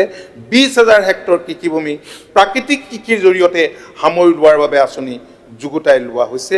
আৰু এনেদৰে চন পৰি থকা কৃষিভূমিৰ সাৰ্থক ব্যৱহাৰৰ ফলত নিশ্চিতভাৱে ৰাজ্যখনৰ ক্ৰপিং ইণ্টেনচিফাই আৰু বৃদ্ধি হ'ব বুলি আমি আশা কৰিছোঁ মাননীয় উপাধ্যক্ষ মহোদয় বছৰত দুটা বা ততোধিক খেতি কৰাৰ বাবে কৃষি যান্ত্ৰিকীকৰণ আৰু জলসিঞ্চন ব্যৱস্থাত চৰকাৰে গুৰুত্ব আৰোপ কৰিছে তো আমি সদনক জনাবলৈ পালে ভাল পাম যে যোৱা 7টা বছৰত প্ৰায় 1 লাখ প্ৰায় 1,70,000 ফাৰ্ম মেচিনাৰী আমি কৃষকৰ বাবে দিছোঁ। ফাৰ্ম মেচিনাৰী আমি কৃষকৰ বাবে দিছোঁ, য'ত ট্ৰেক্টৰ আছে, য'ত পাৱাৰ টিলাৰ আছে, য'ত কম্বাইন হাৰ্ভেষ্টাৰ আছে, য'ত মিনি ট্ৰাকো আছে 695খন, পাৱাৰ টিলাৰ 27,394খন, ৰটাভেটৰ আছে 1,888খন, ৰিপাৰ আছে 673খন, থ্ৰেচাৰ আছে 1,640খন, পটেটো প্লেণ্টাৰ ডিগাৰ আছে 6খন, পাৱাৰ উইডাৰ আছে 1,044খন, স্প্ৰেয়াৰ 60,990টা, ৰাইচ মিল আছে 79টা, পেডি ট্ৰেন্সপ্লেণ্টাৰ আছে 274টা, উইডাৰ আছে 2,181টা, স্প্ৰিংলাৰ ছেট আছে 619টা, পালভাৰাইজাৰ আছে 2,545টা, মিনি অইল মিল আছে 173টা, প্ৰচেছিং ইউনিট আছে 171টা, spice potato banana, maize cellar আছে 28টা, পাম্প ছেট দিয়া হৈছে diesel electrical 42,707, solar pump set 16,010টা আৰু সোলাৰ বাবুলদাৰ 169টা। অলপ সময় দিব। গতিকে কৃষি যান্ত্ৰিকীকৰণৰ ক্ষেত্ৰত যোৱা সময়ছোৱাত চৰকাৰখনে বহুতো ব্যৱস্থা গ্ৰহণ কৰিছে, জলসিঞ্চনৰ ব্যৱস্থা কৰিছে আৰু জলসিঞ্চন বিভাগৰ লগত সংযোগৰ মাধ্যমেৰে ক্ল'জ কোঅপাৰেশ্যনৰ জৰিয়তে কৃষি ক্ষেত্ৰখনলৈ এটা পৰিৱৰ্তন আনিবৰ কাৰণে যাতে প্ৰকৃতিৰ লগত ওপৰত নিৰ্ভৰ কৰিব নালাগে, তাৰ কাৰণে ইতিমধ্যে বিভাগৰ তৰফৰ পৰা আমি ব্যৱস্থা গ্ৰহণ কৰিছোঁ। মাননীয় অধ্যক্ষ মহোদয়, উদ্যান শস্য বিভাগৰ জৰিয়তেও প্ৰধানমন্ত্ৰী কৃষি সিঞ্চাই যোজনাৰ অধীনত 2016-17 চনৰ পৰা ৰেহাই মূল্যত ক্ষুদ্ৰ জলসিঞ্চনৰ ব্যৱস্থা সুবিধা প্ৰদান কৰি অহা হৈছে আৰু 2016-17 চনৰ পৰা এতিয়ালৈকে মুঠ 39,624 জন কৃষকক সামৰি 39,613 হেক্টৰতকৈ অধিক পৰিমাণৰ কৃষিভূমিত ক্ষুদ্ৰ জলসিঞ্চনৰ ব্যৱস্থা কৰিছে। সামগ্ৰিকভাৱে এনেবোৰ ব্যৱস্থাৰ জৰিয়তে আমাৰ ৰাজ্যখনৰ কৃষকক বছৰটোৰ 12 মাহে খেতি কৰিবলৈ উদগনি যোগোৱা হৈছে আৰু আমি নিশ্চিত যে আহি থকা সময়ত অসমত বছৰটোত 2টা বা ততোধিক খেতি কৰা কৃষিভূমিৰ পৰিমাণ নিশ্চিতভাৱে বৃদ্ধি পাব আৰু ইয়াৰ লগে লগে ৰাজ্যখনত ক্ৰপিং ইণ্টেনচিফাই হাৰো বৃদ্ধি পাব। মাননীয় অধ্যক্ষ মহোদয়, মাননীয় সদস্য অখিল গগৈ ডাঙৰীয়াই পাঞ্জাৱৰ কথা কৈছে, GSDPৰ কথা কৈছে। হয়, পাঞ্জাৱ এখন কৃষিপ্ৰধান ৰাজ্য, পাঞ্জাৱৰ কৃষকসকলৰ মাটিৰ পৰিমাণ বেছি, আমাৰ ৰাজ্যখনৰ কৃষকসকলৰ মাটিৰ পৰিমাণ কম, প্ৰায়ভাগেই উপান্ত খেতিয়ক। কিন্তু যিটো সময়ত দেশত জনবিস্ফোৰণৰ জোৰা মাৰিবলৈ পাঞ্জাৱ হাৰিয়ানাৰ দৰে ৰাজ্যই তেওঁলোকে অত্যাধিক মাত্ৰাত ৰাসায়নিক সাৰ দিছিল, কীটনাশক ঔষধ দিছিল, যাৰ ফলত মাটিৰ উৰ্বৰা শক্তি কমিছে। কিন্তু এতিয়াও আমাৰ মাটিৰ উৰ্বৰা শক্তি যথেষ্ট ভাল আৰু আপোনালোকক জনাবলৈ পালে মই সুখী হ'ম যে এইবাৰ পাঞ্জাৱৰ GSDP হৈছে প্ৰজেক্টেড 5.65, কিন্তু 5,00,000.65 crore আৰু ইয়াৰ বিপৰীতে প্ৰজেক্টেড 2023-24 অসমৰ 5,40,000 crore। গতিকে আমাৰ ৰাজ্যখনে যোৱা দিনকেইটাত ৰাজ্যখন সকলো ক্ষেত্ৰতে যাতে আগবাঢ়ি যাব পাৰে, মুখ্যমন্ত্ৰী ডাঙৰীয়াৰ যি সপোন দেশৰ অগ্ৰণী 5খন ৰাজ্যৰ তালিকাত অন্তৰ্ভুক্ত কৰিবলৈ কাম কৰিব পাৰে, তাৰ কাৰণে কৃষি আৰু আনুষংগিক খণ্ডত যথেষ্টখিনি পৰিৱৰ্তন অনাৰ কাৰণে ব্যৱস্থা লোৱা হৈছে। কৃষকক সন্মান জনোৱা হৈছে, কৃষকে যাতে নিজে কৃষক বুলি কৈ সন্তুষ্টি লভিব পাৰে, কৃষকৰ গৌৰৱ যাতে বৃদ্ধি হয়, তাৰ কাৰণে অসম গৌৰৱৰ দৰে উপাধিও প্ৰদান কৰা হৈছে। আৰু বৰ্তমান আপোনালোকে গম পাইছে যে ৰাইচত MSP হৈছে 2,183 পাৰ কুইণ্টল। এইটো ৰিচেণ্টলি দেশৰ মাননীয় প্ৰধানমন্ত্ৰীয়ে এনাউন্স কৰিছে, মানে পূৰ্বতকৈ আৰু অধিক বৃদ্ধি পাইছে। কিন্তু খেতিয়কে যোৱাবাৰ যে অধিক দামত ক্ৰয় কৰা হ'ল, MSP পালে, তাৰ কাৰণে কৃষকে এইবাৰ ধানত খেতিৰ পথাৰতে দাম পাবলৈ সক্ষম হৈছে। গতিকে ইমানখিনি পদক্ষেপ আমাৰ চৰকাৰৰ তৰফৰ পৰা যিহেতু লোৱা হৈছে, আৰু প্ৰতি বছৰে হয় বানপানী হয়, খৰাং সদৃশ অৱস্থা হয়, শিলাবৃষ্টি হয়, ক্লাইমেট চেঞ্জ আমাৰ ৰাজ্যখনৰ এটা ডাঙৰ প্ৰত্যাহ্বান। এই বছৰটো বানপানী হৈছে, খৰাং হৈছে, তাৰ কাৰণে LLP পাম্প আমি ক্ৰয় কৰাৰ ব্যৱস্থাও কৰিছোঁ যাতে খৰাং পৰিস্থিতিৰ মোকাবিলা কৰিব পৰা যায়। মাননীয় মুখ্যমন্ত্ৰী ডাঙৰীয়াৰ বিশেষ উদ্যোগত 2021-22 বৰ্ষৰ খাৰিফ শস্য বতৰ, 2021-22 বৰ্ষৰ ৰবি বতৰত প্ৰধানমন্ত্ৰী ফচল বীমা যোজনাৰ অধীনত মুঠ 236.63 কোটি টকা কৃষকক ক্ষতিপূৰণৰ ধন হিচাপে আদায় দিয়া হৈছে আৰু 2020 বৰ্ষৰ পৰা শস্য বীমাৰ ইঞ্চুৰেঞ্চ ইউনিট ৰাজহ চক্ৰৰ পৰা গাঁও পঞ্চায়ত পৰ্যায়লৈ অনা হৈছে ইয়াৰ ফলত কৃষকৰ ক্ষতিপূৰণৰ প্ৰকৃত হিচাপ কৰাত আমাৰ সুবিধা হৈছে গতিকে এনেধৰণে চৰকাৰখনে যথেষ্টখিনি কৰিছে মিলেট টাইম কম আছে প্লিজ বৰ্ডাৰ মিছন লৈছে ফ্লৰিকালচাৰ মিছন লৈছে গতিকে এনেধৰণৰ বহুতবোৰ মিছনৰ জৰিয়তে কৃষি ক্ষেত্ৰখনলৈ এটা পৰিৱৰ্তন আনিবলৈ চেষ্টা কৰা হৈছে টাইমলি আমাৰ চিট ডিষ্ট্ৰিবিউট কৰা হৈছে কৃষকৰ মাজত লিংক কম্পোনেণ্ট বিতৰণ কৰা হৈছে আৰু ইয়াৰ উপৰিও এপাৰ্টৰ জৰিয়তে বহুতখিনি কাম কৰা হৈছে আৰু এক্সপৰ্ট কৰা হৈছে আপোনালোকে জানি সুখী হ'ব যে আমাৰ ৰাজ্যখনৰ পৰা কেন্দ্ৰীয় চৰকাৰৰ তথ্যমতে যোৱা বছৰ 4,000 কোটি টকাৰ আমাৰ উৎপাদিত ফচল ইয়াত অৱশ্যে চাহো আছে কিন্তু অকল অন্য শস্য বা অন্য বুলিলে তেতিয়া প্ৰায় 1800 কোটি টকাৰ আমাৰ উৎপাদিত ফচল আজি এক্সপৰ্ট কৰিবলৈ আমাৰ ৰাজ্যখন সক্ষম হৈছে আৰু এপিসি এপিঅ'বিলাকেও এই ক্ষেত্ৰত গুৰুত্বপূৰ্ণ ভূমিকা গ্ৰহণ কৰিছে মই আশা কৰোঁ আমাৰ সন্মানীয় সকলো সদস্যই কৃষি ক্ষেত্ৰলৈ এক যুগান্তকাৰী পৰিৱৰ্তন অনাত আমাৰ চৰকাৰখনক সম্পূৰ্ণৰূপে সহযোগ আগবঢ়াব আৰু অখিল গগৈ ডাঙৰীয়াৰ পৰাতো বহুতেই আশা কৰা যায় কিন্তু তেখেতে য'ত ত'ত জঁপিয়াই থাকে নহ'লে কৃষি ক্ষেত্ৰখনতে ভালকৈ মনোনিৱেশ কৰিলেতো মই ভাবোঁ যিমান দিনৰ পৰা তেখেতে কৃষক মুক্তি সংগ্ৰাম কৰিছে আৰু ইয়াত যোৱা 2.5 বছৰত ভাল কথা ক'লে ভাল পৰামৰ্শ দিলে আমি আৰু অলপ শক্তি পালোহেঁতেন আৰু এই ক্ষেত্ৰখনলৈ এটা পৰিৱৰ্তন অনাত আমাৰ সহায় হ'লহেঁতেন মই তেখেতক ধন্যবাদ জনাইছোঁ কিন্তু মই ভাবোঁ যে আজিৰ সদনে নতুনকৈ এই ক্ষেত্ৰত আৰু সংকল্প লোৱাৰ প্ৰয়োজন নাই থ্যাংক ইউ মাননীয় মন্ত্ৰী মহোদয় যেটো মাকৈ খেতিৰ কাৰণে আপুনি 1.3 লাখ হেক্টৰ লৈছে সয়াবিনৰ কাৰণে কিবা হেৰি কৰিছে নেকি মাননীয় অধ্যক্ষ মহোদয় আমি লৈছোঁ সয়াবিনৰ কাৰণে কেলে ক'লে সয়াবিন আৰু মাকৈ মিক্স কৰি পেলাই যেটো এনিমেল ফুড হেতু খুব মাৰ্কেটত ডিমাণ্ড হয় আৰু ইয়াৰ পৰা তেলো ওলায় গতিকে সৰিয়হ হ'ব আৰু সয়াবিনৰ ক্ষেত্ৰত গুৰুত্ব দিয়া হৈছে থ্যাংক ইউ এতিয়া মাননীয় সদস্য অখিল গগৈ ডাঙৰীয়া আপোনাৰ সংকল্প প্ৰস্তাৱটো প্ৰত্যাহাৰ কৰিবনে সন্মানীয় উপাধ্যক্ষ ডাঙৰীয়া মই চাগে বুজাব নোৱাৰিলোঁ যে মই আচলতে প্ৰস্তাৱটো কি কৈছিলোঁ মই এইটো সংকল্প প্ৰস্তাৱৰ কথা কৈছিলোঁ আৰু চৰকাৰে কি কাম কৰিছে তাৰ ব্যাখ্যা ডেফিনেটলি মই বিচৰা নাছিলোঁ মই কৈছিলোঁ যে অসমক নাই এতিয়া মই সেইটো শেষ আপোনাৰ ডিবেট নাই এইটো শেষ কৰিব দিয়ক না মই দুটা বাক্য ক'লে আপোনালোকে মাতি দিয়ে মই একোৱে ক'বলৈকে নাপাওঁ 30 সেকেন্ডত কওক ইমান ইম্পৰ্টেণ্ট কথা 30 সেকেন্ডত দুটা বাক্য কওক তাতকৈ বেছি টাইম নিদিওঁ 30 সেকেন্ড শেষ কৰক দুটা বাক্য কৈ এইটো বিষয়ৰ ওপৰত 30 দিন আচলতে বিতৰ্ক হ'ব এইটো বেলেগ ডিভাইচত আনক হৈ যাব তো মোক অকমান ক'বলৈ দিয়ক 2 মিনিট সিস্টেমটো নাই হৈ গ'ল আপুনি ক'লে ৰিপ্লাই দিলে ইয়াত টাইম ফিক্স কৰা আছে 5 মিনিট আৰু উপাধ্যক্ষ ডাঙৰীয়া মোৰ ক'বলগীয়া কথাটো এইটো আছিলে যে চৰকাৰে মিছন বা ভিজন আকাৰে আচলতে অসমক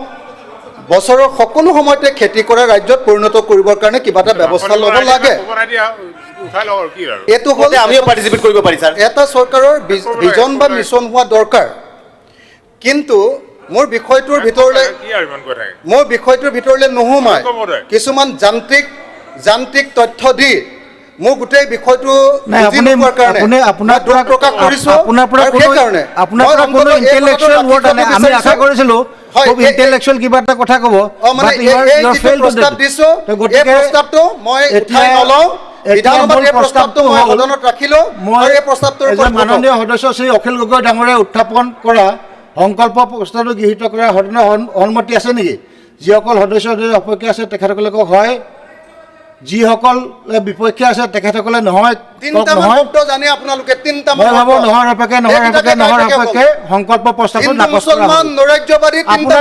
নাকচ কৰা হ'ল কি মোক গালি পাৰি আছে হ'ব এজন মন্ত্ৰীয়ে কেনেকৈ গালি পাৰি আছে চাওক নেক্সট জীৱনত পঢ়া শুনা নাই একো নাজানে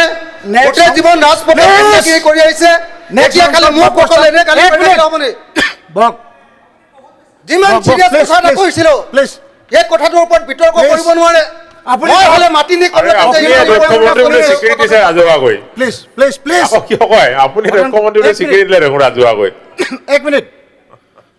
এতিয়া মাননীয় সদস্য জাকিৰ হুছেইন সিকদাৰ ডাঙৰীয়াৰ নামত আছে এনেকে অপমান কৰি থাকিব আৰে মই সদস্য ন প্লিজ মই সদস্য আপোনালোকে পঢ়া শুনা নকৰে ভিজন নাই মিছন নাই সিকদাৰ আৰু আপোনালোকে কেনে গালি পাৰি থাকিব এটা ইম্পৰ্টেণ্ট কথা উঠাইছে এইটো ক'বলৈ নিদিয়ে এটা চৰকাৰ চলাই আছো প্লিজ বিজন নিজে নাথাকে কাৰণে চৰকাৰ চলাই আছো মন্ত্ৰী মহোদয় বহক শুনা কৰা মানুহ মন্ত্ৰী মহোদয় বহক আমি একো প্লিজ এতিয়া মই এটা কথা ক'ব লৈছো প্লিজ আকৌ কেলে উঠিছে কিবা এটা ক'বলৈ নিদিয়ে বেলেগক ক'ব দিয়া হৈছে প্লিজ চিট ডাউন এইটো কেনেকে আপুনি হস্তক্ষেপ কৰিছে আৰু হাউচটো অৰ্ডাৰ টানি দিয়ে আপোনাৰ জাকিৰ হুছেইন প্লিজ তেখেতে কৈছে যে আপোনালোকে পঢ়া শুনা নকৰে ভিছন নাই মিছন নাই it should be expunged from the proceeding expunction অধ্যক্ষ মহোদয় এই কথাবিলাক কোৱাটো বন্ধ হ'ব লাগে যে আপোনালোক পঢ়া শুনা নকৰে তেনেকুৱাকৈ কথাবিলাক কোৱাটোতো সদনত গৰিমাটোতো খুব নষ্ট হৈছে সদনৰ কোনো টিভিৰ আগতো নিজে দক্ষ মিনিষ্টাৰ বুলি প্ৰকাশ কৰি মানে অকমান যদি গৰিমা বৃদ্ধি পালে নিজে দক্ষ মিনিষ্টাৰ ডাবল ষ্টেণ্ডাৰ্ড কথা কয় ক'বলৈ দিয়ক ছাৰ যদি ক'ব লাগিব আমাক ক'ব লাগিব ছাৰ মিডিয়াৰ আগত দক্ষ আমি ক'ব পাৰি তো ডাবল ষ্টেণ্ডাৰ্ড যদি কিবা কয় আমি ক'ব পাৰি আমাৰ ৰুলছত আছে ছাৰ মানুহৰ পাব্লিকৰ পইচা টেক্সেৰে এইটো হাউচ চলে তেনেকৈ নকৰিব আমাৰ নিজৰ পইচা দিয়ে এদিন একদিন চলক MLA সকল দৰমহাৰে হাউচ তেতিয়া গম পাব হাউচ কেনেকৈ চলে এতিয়া please please please please Zakir Hussain please তেনেকৈ নহয় হাউচ আপুনি যদি আমাৰ পিনে চাব লাগিব প্লিজ আমাৰ পিনে চালে নহ'ব তেখেতেকক কৈছে আমাৰ পিনে চাই সকলোকে কোৱা হৈছে ইনক্লুডিং মিনিষ্টাৰ আমি কোন স্কুলৰ ক'ব ইনক্লুডিং মিনিষ্টাৰ সকলোকে কোৱা হৈছে ডেকোৰামটো মেইনটেইন কৰিব লাগে আমাৰ প্লিজ সিট ডাউন না দুই পিনে চাব লাগিব I am on leg please sit down আপুনি ৰুলটো জানিব লাগে ইমান পুৰণা প্লিজ সিট ডাউন মই থিয় হৈ আছো আমি ক'ব পাৰি এইটো ৰুল চেয়াৰত থিয় হৈ থকা ছাৰ চেয়াৰত আছে আমি ক'ব পাৰি ছাৰ আপুনি উঠিব নোৱাৰে আপুনি বহক এতিয়া জাকিৰ হুছেইন সিকদাৰে তেখেতৰ অনুপস্থিতিত আব্দুল বতিন খণ্ডকাৰক তেখেতৰ সংকল্প প্ৰস্তাৱটো উত্থাপন কৰিব দিছে এটাই কথা মই অনুৰোধ কৰিছোঁ যে ইয়াত স্পীকাৰ মহোদয়ে টাইম ঠিক কৰিছে 5 মিনিটছ আৰু মিনিষ্টাৰসকলৰ কাৰণে 5 মিনিটছ এতিয়া ক'বলৈ দিগদাৰ হয় মিনিষ্টাৰসকলক টাইমবিলাক সোনকালে শেষ কৰক বুলি কিন্তু আপোনালোকে বুজিব লাগে you are a very responsible person of the house গতিকে আপোনালোকে 5 মিনিট ল'ব সদস্যও 5 মিনিট ল'ব ছাৰ আমাৰ মোৰ ঘড়ীটো 0ৰ পৰা দি দিয়ক ছাৰ অলৰেডি টাইম গুচি এইটো 0ৰ পৰা কৰক আপোনাৰ টাইমৰ কোনে চাই আছে টাইমটো ঠিক কৰক আপোনালোকে ভালকৈ take care of that time Zakir Hussain Sikdar ডাঙৰীয়াৰ অনুপস্থিতিত আমাৰ সন্মানীয় উপাধ্যক্ষ ডাঙৰীয়াৰ অনুমতি সাপেক্ষে জাকিৰ হুছেইন ডাঙৰীয়াৰ সংকল্প প্ৰস্তাৱটো মই সদনৰ মজিয়াত উপস্থাপন কৰিছোঁ অসম চৰকাৰে কেন্দ্ৰীয় চৰকাৰৰ জৰিয়তে ভূটান ৰাষ্ট্ৰৰ লগত আলোচনা কৰি পানী এৰাৰ ক্ষেত্ৰত বিজ্ঞানসন্মত পদ্ধতি গ্ৰহণ কৰাৰ লগতে ভয়াৱহ বানপানীৰ ফলত ক্ষতিগ্ৰস্তসকলক সহায় আৰু পুনৰ নিৰ্মাণৰ বাবে বছৰি 1000 কোটি টকা বিশেষ পুঁজি ঘোষণা কৰা হওক এইটো প্ৰস্তাৱ আৰু এই প্ৰস্তাৱৰ সমৰ্থনত মই দুআষাৰ কথা উপস্থাপন কৰিব বিচাৰিছোঁ ভূটান আমাৰ প্ৰতিবেশী ৰাষ্ট্ৰ বন্ধু ৰাষ্ট্ৰ আৰু ৰাষ্ট্ৰীয় নিৰাপত্তাৰ স্বাৰ্থত ভূটানৰ লগত আমি মধুৰ সম্পৰ্ক বৰ্তাই ৰখাটো অতিকে গুৰুত্বপূৰ্ণ আৰু সেয়া আমাৰ দেশে মধুৰ সম্পৰ্ক ভূটানৰ লগত বজাই ৰাখি আছে আৰু ভূটানৰ যিটো ভৌগোলিক অৱস্থান আৰু পৰিৱেশ সেই ভৌগোলিক অৱস্থান আৰু পৰিৱেশ সাপেক্ষে তাতে জলবিদ্যুৎ উৎপাদন কৰাৰ কাৰণে মানে খুব উপযোগী ঠাই আৰু ভাৰত চৰকাৰে সেই তথ্য অনুধাৱন কৰি ইতিমধ্যে 4টা জলবিদ্যুৎ প্ৰকল্প ভূটানত স্থাপন কৰিছে আৰু এই ঠাইসমূহ হৈছে কুৰিচু তালা তাৰপিছত সুখা আৰু মাংডেনচু প্ৰকল্প এই 4টা প্ৰকল্প ভাৰত চৰকাৰৰ আৰ্থিক সাহায্যত ভূটানে নিৰ্মাণ কৰি উলিয়াইছে আৰু ভাৰতবৰ্ষই ইয়াৰ পৰা বিদ্যুৎ ক্ৰয় কৰি আছে প্ৰায় 1400 মেগাৱাট বিদ্যুৎ আমি ভূটানৰ পৰা পাই আছোঁ গতিকে আমি ভূটানৰ লগত আমাৰ সম্পৰ্ক মধুৰ ভূটানৰ সম্পৰ্কৰ যেটো আমাৰ বন্ধুত্বপূৰ্ণ সম্পৰ্ক তাক আমি আৰু শক্তিশালী কৰিব লাগিব আৰু ভূটানত যি জলবিদ্যুৎ উৎপাদন হৈ আছে হেয়াও আমি জলবিদ্যুৎ উৎপাদন হোৱাটো আমাৰ কাৰণে ভাল হ'ব লাগে কিন্তু স্যাৰ এই জলবিদ্যুৎ প্ৰকল্পসমূহৰ পৰা আমাৰ বিশেষকৈ নামনি অসমৰ বজালি বৰপেটা বঙাইগাঁও আদি জিলাত যিসমূহ নদী আছে সেই নদীসমূহে যেতিয়া এই জলবিদ্যুৎ প্ৰকল্পসমূহৰ পৰা পানী এৰি দিয়া হয় তেতিয়া ভয়ংকৰ বানপানীৰ সৃষ্টি হয় আমি এনে আমাৰ ৰাজ্যখন স্বাভাৱিকভাৱে বানপানীৰ গৰাখহনীয়াগ্ৰস্ত কিন্তু এই ভূটানে আকৌ ইয়াৰ ওপৰত পানী এৰি দিয়াৰ ফলত কি হয় এই নদীবিলাকৰ মাজেদি পানী এৰি দিয়াৰ ফলত ইয়াৰ তীব্ৰতা আৰু প্ৰকোপ বহুগুণে বৃদ্ধি পাইছে তাৰ ফলত আমাৰ এই নামনি অসমৰ বিস্তীৰ্ণ অঞ্চল মানে ক্ষয়ক্ষতিৰ যেটো পৰিমাণ বানপানীৰ গৰাখহনীয়াৰ কাৰণে বহুত বৃদ্ধি পাইছে আৰু এই ক্ষয়ক্ষতিৰ পৰিমাণৰ কাৰণে আমাৰ এটা বিশেষ পেকেজৰ প্ৰয়োজন হ'ব আৰু আলাপ আলোচনাৰ প্ৰয়োজন হ'ব সেই সম্পৰ্কে আমি ক'ব বিচাৰিছোঁ যে অতিৰিক্ত কুৰিচু নদীৰ বান যেটো তাৰ পৰা আমাৰ অতিৰিক্ত পানী আহে আই মানা বেকি মৰা পাগলা দিয়া কাল দিয়া পহুমাৰা আপোনাৰ বুঢ়া দিয়া টিহু পল্লা আদি নদীয়েদি আহে আৰু এই বিস্তীৰ্ণ অঞ্চল মানে স্বাভাৱিক এনে বানপানী হয় তাৰ মাজত পানী এৰি দিয়াৰ ফলত ইয়াৰ তীব্ৰতা আৰু প্ৰকোপ বহুত বৃদ্ধি পায় গতিকে আমি অসম চৰকাৰে এটা প্ৰস্তাৱ গ্ৰহণ কৰিব লাগে যে ভাৰত চৰকাৰে আলাপ আলোচনাৰ মাধ্যমত বন্ধুত্বপূৰ্ণ আলাপ আলোচনাৰ মাধ্যমত ভূটান চৰকাৰৰ লগত আলাপ আলোচনা কৰি বিজ্ঞানসন্মতভাৱে যদি পানীখিনি এৰি দিব পাৰে হঠাৎ পানী এৰি নিদিয়াকৈ যদি বিজ্ঞানসন্মতভাৱে অলপ মানে চেগা চৰকাকৈ পানীবিলাক এৰে তেতিয়াহ'লে আমাৰ ক্ষয়ক্ষতিৰ পৰিমাণ কমিব গতিকে অসম চৰকাৰে এটা প্ৰস্তাৱ লোৱা উচিত ভাৰত চৰকাৰক অনুৰোধ জনাই আলাপ আলোচনা কৰাৰ কাৰণে আৰু ইতিমধ্যে আমাৰ যিখিনি ক্ষয়ক্ষতি হৈ গ'ল বানপানী আৰু গৰাখহনীয়া সেই ক্ষয়ক্ষতি হোৱা যিবিলাক অঞ্চল আছে সেই অঞ্চলবিলাকত আমি তিনি ধৰণে কাম কৰিব লাগে সেই ক্ষয়ক্ষতিৰ পৰিমাণ হ্ৰাস কৰাৰ কাৰণে প্ৰতিৰোধ কাৰ্যসূচী হাতত ল'ব লাগিব আৰু ইতিমধ্যে যিখিনি ক্ষয়ক্ষতি হৈছে সেইখিনি আমি মানে পুনৰ নিৰ্মাণ কৰিব লাগিব আৰু যিসকল ব্যক্তি বা পৰিয়াল ক্ষয়ক্ষতিৰ সন্মুখীন হৈছে তেওঁলোকক পুনৰ সংস্থাপনৰো ব্যৱস্থা কৰিব লাগিব উদাহৰণস্বৰূপে মই মোৰ অভয়াপুৰী উত্তৰ সমষ্টিত 21টা গাঁও পঞ্চায়ত আছে তাৰ 19টাই মানে খহনীয়াগ্ৰস্ত হয় বৰ্তমান হাহাকাৰ পৰিস্থিতিৰ সৃষ্টি হৈছে আপোনাৰ 2 নম্বৰ বাঁশবাৰী কাছাৰীপেটি ধলাগাছা আদি অঞ্চল মানা নদীৰো কিছু অঞ্চল আই নদীৰ দ্বাৰা প্ৰভাৱিত হোৱা কিছু অঞ্চল ভয়ংকৰভাৱে ক্ষতিগ্ৰস্ত হৈছে ঠিক তেনেধৰণে আমাৰ সৰুক্ষেত্ৰী সমষ্টিৰো কিছু অঞ্চল বিশেষভাৱে যিবিলাক নিম্ন অঞ্চল তাতে বহুত ক্ষয়ক্ষতিৰ সন্মুখীন হৈছে তাতে মাথাউৰিৰ প্ৰয়োজন এইবিলাকো কৰিব লাগে আৰু যিসকল ক্ষতিগ্ৰস্ত হৈছে তেওঁলোকক পুনৰ সংস্থাপনৰ ব্যৱস্থা কৰিব লাগে আৰু এই ক্ষয়ক্ষতিৰ পৰিমাণ ৰোধ কৰা পুনৰ সংস্থাপনৰ ব্যৱস্থা কৰা এইবিলাকৰ কাৰণে আমাৰ প্ৰতি বছৰি 1000 কোটি টকাৰ এটা অনাৰেবল মিনিষ্টাৰ প্লিজ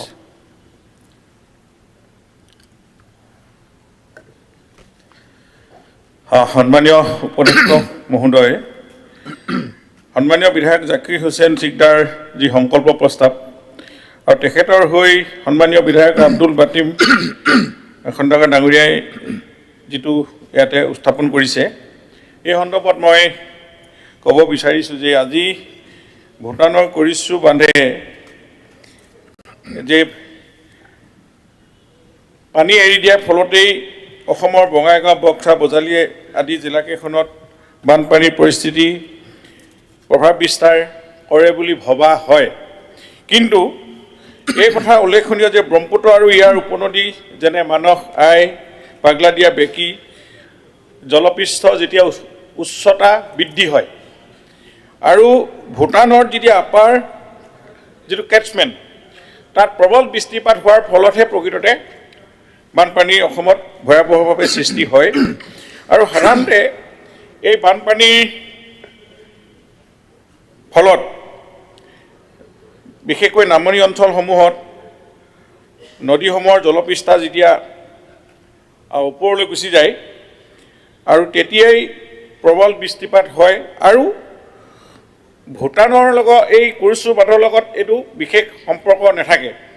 তথাপিতো ভূটানৰ এই প্ৰবল বৃষ্টিপাতৰ সম্পৰ্কীয় আগজননী আমি ভূটান চৰকাৰৰ পৰা আমাৰ সংশ্লিষ্ট বিভাগ যেনেকৈ SDRFৰ আমাৰ যিটো আছদামাৰ লগত সঘন যোগাযোগ আছে আৰু ইয়াৰ ফলত এই আগজাননীৰ ফলত আমি জনসাধাৰণক আমি সতৰ্ক কৰি দিয়া ব্যৱস্থাও আছে আমি যোৱাবাৰ আমি বিশেষকৈ জুন জুলাই আগষ্ট আপোনালোকে 19 জুন 2023 তাৰিখে আৰু 12 জুলাই 2023 আৰু 12 আগষ্ট 2023 তাৰিখে এনে ধৰণৰ সতৰ্কবাণী যেটো আৰ্লি ৱাৰ্নিং বুলি কওঁ যে এনেকুৱা ধৰণৰ আৰ্লি ৱাৰ্নিংটো আমি আছদামাৰ যোগেদি আমি অসমৰ জনগণলৈ আমি প্ৰেৰণ কৰিছোঁ আৰু এই টেকনলজিটো আমি ডেভেলপ কৰিবৰ কাৰণে আপোনালোকে জানে নেচাক নৰ্থ ইষ্ট স্পেচিফিক চেণ্টাৰ এইটো যিটো আমাৰ আছে গৰম পানী তাৰ লগত আমাৰ এটা যোগসূত্ৰ চলি আছে আৰু তেওঁলোকৰ লগত এই প্ৰক্ৰিয়াটো কেনেধৰণে আগবাঢ়ি যাব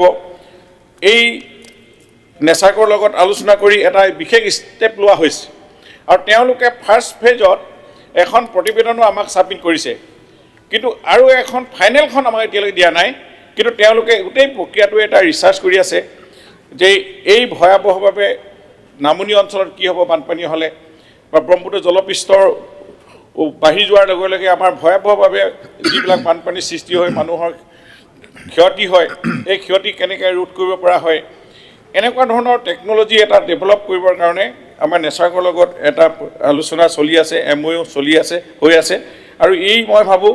এনে ধৰণৰ আলোচনাৰ ভৱিষ্যতে আমি এতিয়াও আছদামাৰ যোগেদি অসমৰ ৰাইজলৈ আমি ভূমিকম্প হওক গৰাখহনীয়া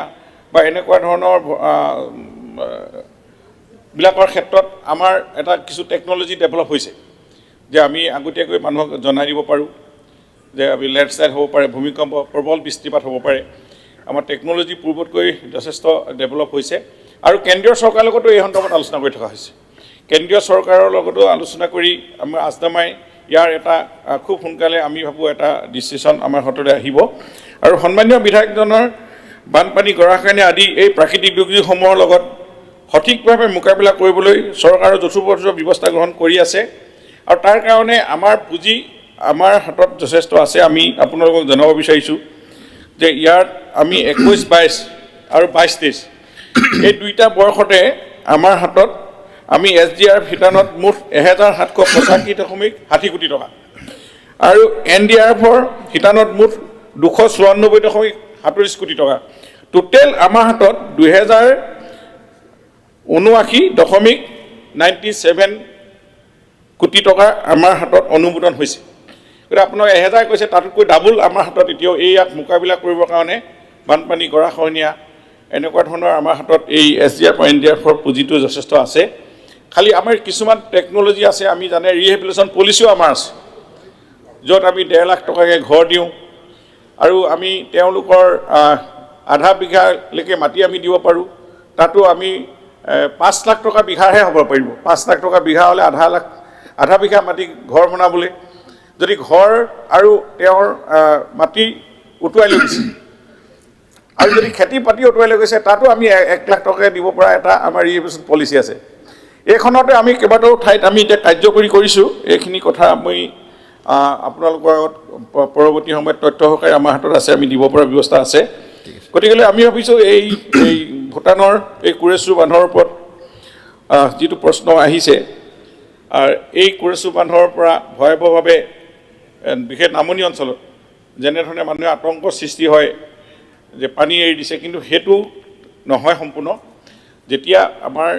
ব্ৰহ্মপুত্ৰ আৰু উপনৈসমূহত যেতিয়া পানী বদলৱস্থা ওপৰত আহি যায় বৃদ্ধি হয় তাৰ ফলতহে বানপানীটো সৃষ্টি হয় আৰু তাৰ কাৰণে আমাৰ SDRFৰ NDRFৰ সকলো আমাৰ সাজু থাকে আমি আপোনালোকে যে যোৱাবাৰ বানপানী অসমত প্ৰায় 34খন জিলাতে হৈছিল কেনেধৰণে আমি কোনো ৰাইজ অসুবিধা নোপোৱাকৈ আমি ইয়াৰ লগত মোকাবিলা হ'ল। এইবাৰো আমাৰ যিখিনি ফাৰ্ষ্ট ছেকেণ্ড থাৰ্ড সৰুকৈ বানপানী আহি গৈছে, তথাপিতো আমাৰ ডিপাৰ্টমেণ্টে কোনো ধৰণৰ ৰাইজে অসুবিধা নোপোৱাকৈ ৰিলিফেই হওক অন্যান্য সকলোখিনি ঠিক আমি ব্যৱস্থা কৰি আছোঁ। গতিকে আমি এই যে আৰ্লি ৱাৰ্ণিঙৰ ক্ষেত্ৰত আৰু কুৰেশ্বৰ মানুহৰ প্ৰতি মানুহৰ যি সন্দেহ আছে, এইখিনি আমি ৰাইজে আমি সকলোৱে দূৰ কৰিব লাগিব। আৰু আমি ইয়াৰ পৰা পৰিত্ৰাণ পাবলৈ হ'লে আমি যেনেকৈ নেচাকৰ লগত চেণ্ট্ৰেল গভৰ্ণমেণ্টৰ লগত আলোচনা কৰি আছোঁ, আৰু পৰৱৰ্তী সময়ত আপোনালোকৰ কিবা পৰামৰ্শ থাকিলে আমি আছডামাৰ লগত আপোনালোকে থাকিব, কাৰণ প্ৰতিখন জিলাতেই আমাৰ এনেকুৱা ধৰণৰ আছডামাৰ এখন আছে কমিটি ডিষ্ট্ৰিক্ট লেভেলত, DDMA বুলি কয়, আপোনালোকেও তাতে মেম্বাৰ,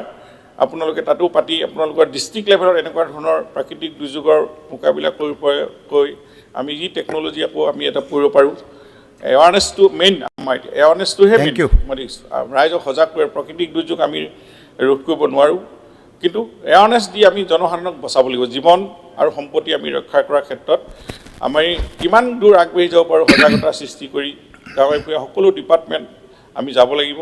গতিকে এনেকুৱা ধৰণে এই গোটেই ৰিহেবিলিটেশ্যনৰ কাৰণে আমি যেনেকৈ 10% SDRF ফাণ্ড স্পেচিয়েলি আমি ৰিহেবিলিটেশ্যনৰ কাৰণে ৰাখোঁ, এনেকুৱা ধৰণৰ পলিচি অসম চৰকাৰৰ হাতত আছে। মই ভাবোঁ আপোনালোক সকলোৱে এই বিষয়টো জানে। আৰু আমি নতুনকৈ আমি আকৌ সংকল্প বুলি বিশেষকৈ যিটো 1000 কোটি টকা আপোনালোকে কথা কৈছে, তাৰ ওপৰতহে আমাৰ এতিয়াও পইচা আছেই। আমি খালি এইটো ইমপ্লিমেণ্ট কৰোঁতে আমাৰ এই পলিচিখন আমি অকণমান ডিষ্ট্ৰিক্ট লেভেলৰ পৰা যেনেকৈ আহিব লাগে। আমি বঙাইগাঁৱত আমি 25জন মানুহৰ পৰিয়ালক আমি সংস্থাপন তেনেকৈ দিয়া হৈছে। আৰু তথ্যটো সম্পূৰ্ণ মই দিম আপোনালোকক দাখিল কৰি, ক'ত ক'ত আমি এতিয়ালৈকে এই ৰিহেবিলিটেশ্যন পলিচিত আমি কিমানখিনিলৈকে আমি আগবঢ়াই দিলোঁ। গতিকেলৈ আমাৰ এই ভূটান ৰাষ্ট্ৰৰ লগত আলোচনা আৰু ভূটান ৰাষ্ট্ৰৰ লগত দিয়া তথ্য অনুসৰি আৰ্লি ৱাৰ্ণিং, আৰু আমি জনসাধাৰণক আছডামাৰ যোগেদি হোৱাটছআপ মেছেজৰ যোগেদি আমি সতৰ্ক কৰি দিয়া, এই কামখিনিৰ পৰা যথেষ্ট অসমৰ ৰাইজে সতৰ্কতাৰে মোকাবিলা কৰিবলৈ সক্ষম হৈছে। বা জীৱন সম্পত্তি আগতীয়াকৈ তেওঁলোকে যেতিয়া গম পাব, তেতিয়া নিজৰ সম্পত্তি বা জীৱন ৰক্ষা কৰিবলৈ সক্ষম হৈছে। গতিকে আমাৰ এই ভূটান ৰাষ্ট্ৰৰ সম্পৰ্কত কুৰেশ্বৰ বান্ধৰ সম্পৰ্কত জনসাধাৰণৰ বা সন্মানীয় বিধায়কজনে দিয়া প্ৰশ্নৰ উত্তৰত মই এইখিনি স্পষ্ট কৰি দিছোঁ। Thank you. মন্ত্ৰী মহোদয়ে এটা কৈছে, নেচাক যিটো বৰাপানীত আছে ৰিচাৰ্চ চেণ্টাৰ, আমি এটা টিম যাব লাগে, তাতে এগ্ৰ' বেছ আৰু এনভাইৰমেণ্টৰ ওপৰত খুব ধুনীয়া ৰিচাৰ্চ হৈছে। আমি বহুতখিনি শিকিব পাম আৰু খেতিয়কসকলৰ কাৰণে লাভ হ'ব। এতিয়া এইটো স্যাৰ প্ৰায়ৰ ইন্টিমেশন ভূটান চৰকাৰে আমাক যাতে এইটো কৰি এইটো কিন্তু এনজয় কৰক, নহ'লে প্ৰত্যেক বছৰেই মানুহখিনি কৰি দিয়ে। শেষ হোৱা নাইতো। মাননীয় সদস্য আব্দুল বাতিন খণ্ডকাৰ ডাঙৰীয়া, আপুনি এতিয়া আমাৰ মাননীয় সদস্য জাকিৰ হুছেইন সিকদাৰ ডাঙৰীয়া হৈ সংকল্প প্ৰস্তাৱটো প্ৰত্যাহাৰ কৰিবনে? স্যাৰ মই 1 মিনিট ল'ম মাত্ৰ, মানে ছাৰক 10 মিনিট দিলে, মোক মাত্ৰ 5 মিনিট দিছিলে কোৱাৰ কাৰণে ৰিপ্লাইটো ছাৰে 5 মিনিট, এতিয়া তেখেতে 7 মিনিট ক'লে মানে মই কি কৰিম এতিয়া কৈ আছোঁ ৰ'ব। তেখেত আমাৰ সেইটো অঞ্চল বানপানী স্বাভাৱিকতে বানপানী হয়, কিন্তু কুৰেশ্বৰ পৰা পানী এৰাৰ কাৰণে বানপানীৰ ভয়াৱহতাৰ প্ৰকোপ বৃদ্ধি পাইছে। সেই সাপেক্ষে ক্ষয়ক্ষতিৰ পৰিমাণ বহুত বেছি হৈছে। আৰু তেখেতে যিটো কথা কৈছে যে 1000ৰ ওপৰত কোটি টকা আছে, যোৱা 2 বছৰে 1 টকাও SDRF আঁচনিৰ অধীনত মানে 1 টকাও পোৱা নাই বুলি ক'লেও ভুল নহ'ব। 1 বা 2টা আঁচনিহে বৰপেটা বা বঙাইগাঁও জিলাত চেংচন পাইছে ৰাস্তা ঘাটৰ ক্ষেত্ৰত। আৰু আপোনাৰ জলসম্পদ বিভাগত মোৰ সমষ্টিত বঙাইগাঁও জিলাৰ সকলো বানপানী মোৰ সমষ্টিত হয়, মাত্ৰ এটা আঁচনি চেংচন পাইছে 4 কোটি টকা। গতিকে তেখেতৰ তাত যদি পইচা মজুত আছে, এছডামাৰ পৰা আঁচনি পাছ হোৱাৰ পাছত তেখেতে কিয় মঞ্জুৰি নিদিয়ে, হয়তো মই তেখেতক লগ ধৰি অনুৰোধ কৰিম এই কথাটো যাতে তেখেতে কৰে। পইচাৰ যেহেতু অভাৱ নাই, গতিকে প্ৰস্তাৱ মই উঠাই লোৱাৰ ক্ষেত্ৰত মোৰ কোনো আপত্তি নাই। মই কিন্তু মন্ত্ৰী মহোদয়ক এই অনুৰোধ ৰাখিলোঁ, যিহেতু পইচাৰ অভাৱ নাই, আমাৰ আঁচনিসমূহ যাতে মঞ্জুৰ কৰা হয় SDRF আঁচনিৰ অধীনত। Thank you. মই প্ৰস্তাৱটো উদ্ধ কৰিলোঁ। মাননীয় সদস্য, আপোনাৰ জ্ঞাতাৰ্থে এটা কথা কওঁ মই, যে পৰৰাষ্ট্ৰৰ যিটো মিত্ৰ ৰাষ্ট্ৰ, এই বিষয়ত আপোনাৰ ৰুলছ অফ প্ৰচিডিউৰ্ছত আছে, আমি এই বিষয়টো আনিব নাপায়, পৰৰাষ্ট্ৰৰ নামত ল'ব নাপায়। যদিও আমি হেৰি হৈছে, তথাপিও আপোনাৰ জ্ঞাতাৰ্থে কথাটো বুজাইছোঁ, আপুনি এবাৰ আকৌ চাই ল'ব। সদনৰ সন্মতি সাপেক্ষে সংকল্প প্ৰস্তাৱটো প্ৰত্যাহাৰ কৰা হ'ল। গতিকে এতিয়া নেক্সট ৰুল 115 মই অনুৰোধ কৰিছোঁ আকৌ আপোনাৰ আব্দুল বাতিন খণ্ডকাৰ ডাঙৰীয়াৰ আপোনাৰ সংকল্প প্ৰস্তাৱটো ৰাখক এইবাৰ আপোনাৰ নিজৰ প্ৰস্তাৱ মাননীয় উপাধ্যক্ষ মহোদয়ে সংকল্প প্ৰস্তাৱ উত্থাপন কৰাৰ সুযোগ দিয়াৰ বাবে ধন্যবাদ যাচিছোঁ বৰ্তমান ৰাজ্যখনৰ জ্বলন্ত সমস্যা এটি লৈ পেলাই প্ৰস্তাৱ আনিব বিচাৰিছোঁ সেই জ্বলন্ত সমস্যা সমাধান কৰোঁতে যাতে মানৱীয় দৃষ্টিকোণটো ৰক্ষা কৰা হয় তাৰ স্বাৰ্থ আগত ৰাখি মই প্ৰস্তাৱটো উপস্থাপন কৰিব বিচাৰিছোঁ প্ৰস্তাৱটো এনেধৰণৰ উচ্ছেদ কাৰ্য সম্পাদন কৰোঁতে মানৱ অধিকাৰ উলংঘন লাঘৱ কৰা নাগৰিকৰ সংবিধান প্ৰদত্ত আশ্ৰয়ৰ অধিকাৰ ৰক্ষা কৰা আৰু শিশুসকলৰ শিক্ষাৰ অধিকাৰ ৰক্ষা কৰাৰ স্বাৰ্থত ৰাজ্যখনত পৰ্যায়ক্ৰমে চলি থকা উচ্ছেদ কাৰ্য সম্পাদন কৰাৰ বাবে যথোপযুক্ত কৰ্মপদ্ধতি ষ্টেণ্ডাৰ্ড অপাৰেটিং প্ৰচিডিউৰ উদ্ভাৱন আৰু প্ৰয়োগেৰে উচ্ছেদ কৰিবলগীয়া নাগৰিকক আগতীয়া সংস্থাপনৰ ব্যৱস্থা কৰা হওক এইটো মোৰ প্ৰস্তাৱ আৰু সদনৰ বিবেচনাৰ কাৰণে এই প্ৰস্তাৱটো মই উপস্থাপন কৰিলোঁ হয়তো সকলোৱে ইয়াত একমত হ'ব তো যেন মই অসম চৰকাৰে ইয়াৰ সমৰ্থনত দুআষাৰমান কথা কৈছোঁ অসম চৰকাৰে ৰাজ্যখনৰ এঠাইৰ পাছত আন এঠাইত পৰ্যায়ক্ৰমে উচ্ছেদ কাৰ্য চলাই আছে উচ্ছেদ কাৰ্য সম্পাদন কৰি পেলাই উচ্ছেদিতসকলক মুকলি আকাশৰ তললৈ ঠেলি দিয়া পৰিলক্ষিত হয় ইয়াক মানৱ অধিকাৰ উলংঘনৰ কাম এনেধৰণৰ উচ্ছেদ কাৰ্যই সংবিধান প্ৰদত্ত আশ্ৰয়ৰ অধিকাৰ খৰ্ব কৰে আনহাতে উচ্ছেদিত পৰিয়ালসমূহৰ ছাত্ৰ ছাত্ৰীসকলৰ পঢ়া শুনাৰ পৰিৱেশ সমূলি ধ্বংস হয় যি শিক্ষাৰ অধিকাৰ আইনৰ সম্পূৰ্ণ পৰিপন্থী বিশুদ্ধ খোৱা পানী আৰু ন্যূনতম স্বাস্থ্য সেৱাৰ পৰা উচ্ছেদিতসকলক বঞ্চিত কৰা হয় এনেধৰণৰ উচ্ছেদ কাৰ্যই আমাৰ ৰাজ্যখনৰ নাম ৰাষ্ট্ৰীয় আৰু আন্তঃৰাষ্ট্ৰীয় পৰ্যায়ত অলপ হ'লেও বদনাম কৰে বুলি আমাৰ অনুভৱ হয় তাৰ কাৰণ ইয়াত গৰুখুটিৰ দৰে আৰু শিল হাকুৰ দৰে অবাঞ্ছিত ঘটনাৰ আমি সাক্ষী হৈ ৰৈছোঁ গতিকে এইবিলাক অবাঞ্ছিত ঘটনা যাতে আমাৰ এই ৰাজ্যখনত নহয় তাৰ বাবে আমি প্ৰতিকাৰমূলক ব্যৱস্থা হাতত ল'ব পাৰোঁ আৰু সেই প্ৰতিকাৰমূলক ব্যৱস্থা কেনেধৰণৰ হ'ব পাৰে তাৰ ওপৰত আমি এই প্ৰস্তাৱ আনিছোঁ আৰু উচ্ছেদ কিয় কৰিব লগা হৈছে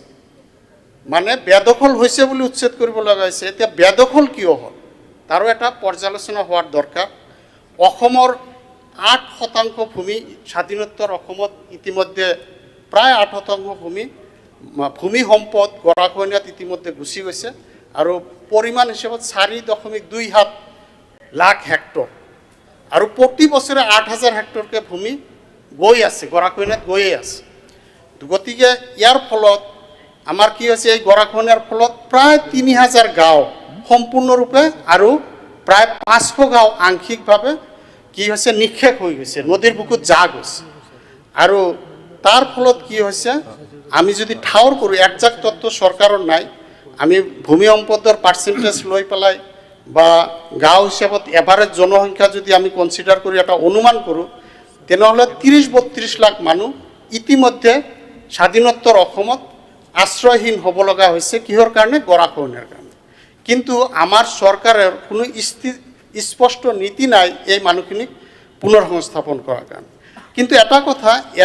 একাংশ লোক এনেকুৱাও আছে যে তেওঁলোকৰ মাটি বাৰী আছে কিন্তু ইচ্ছাকৃতভাৱেও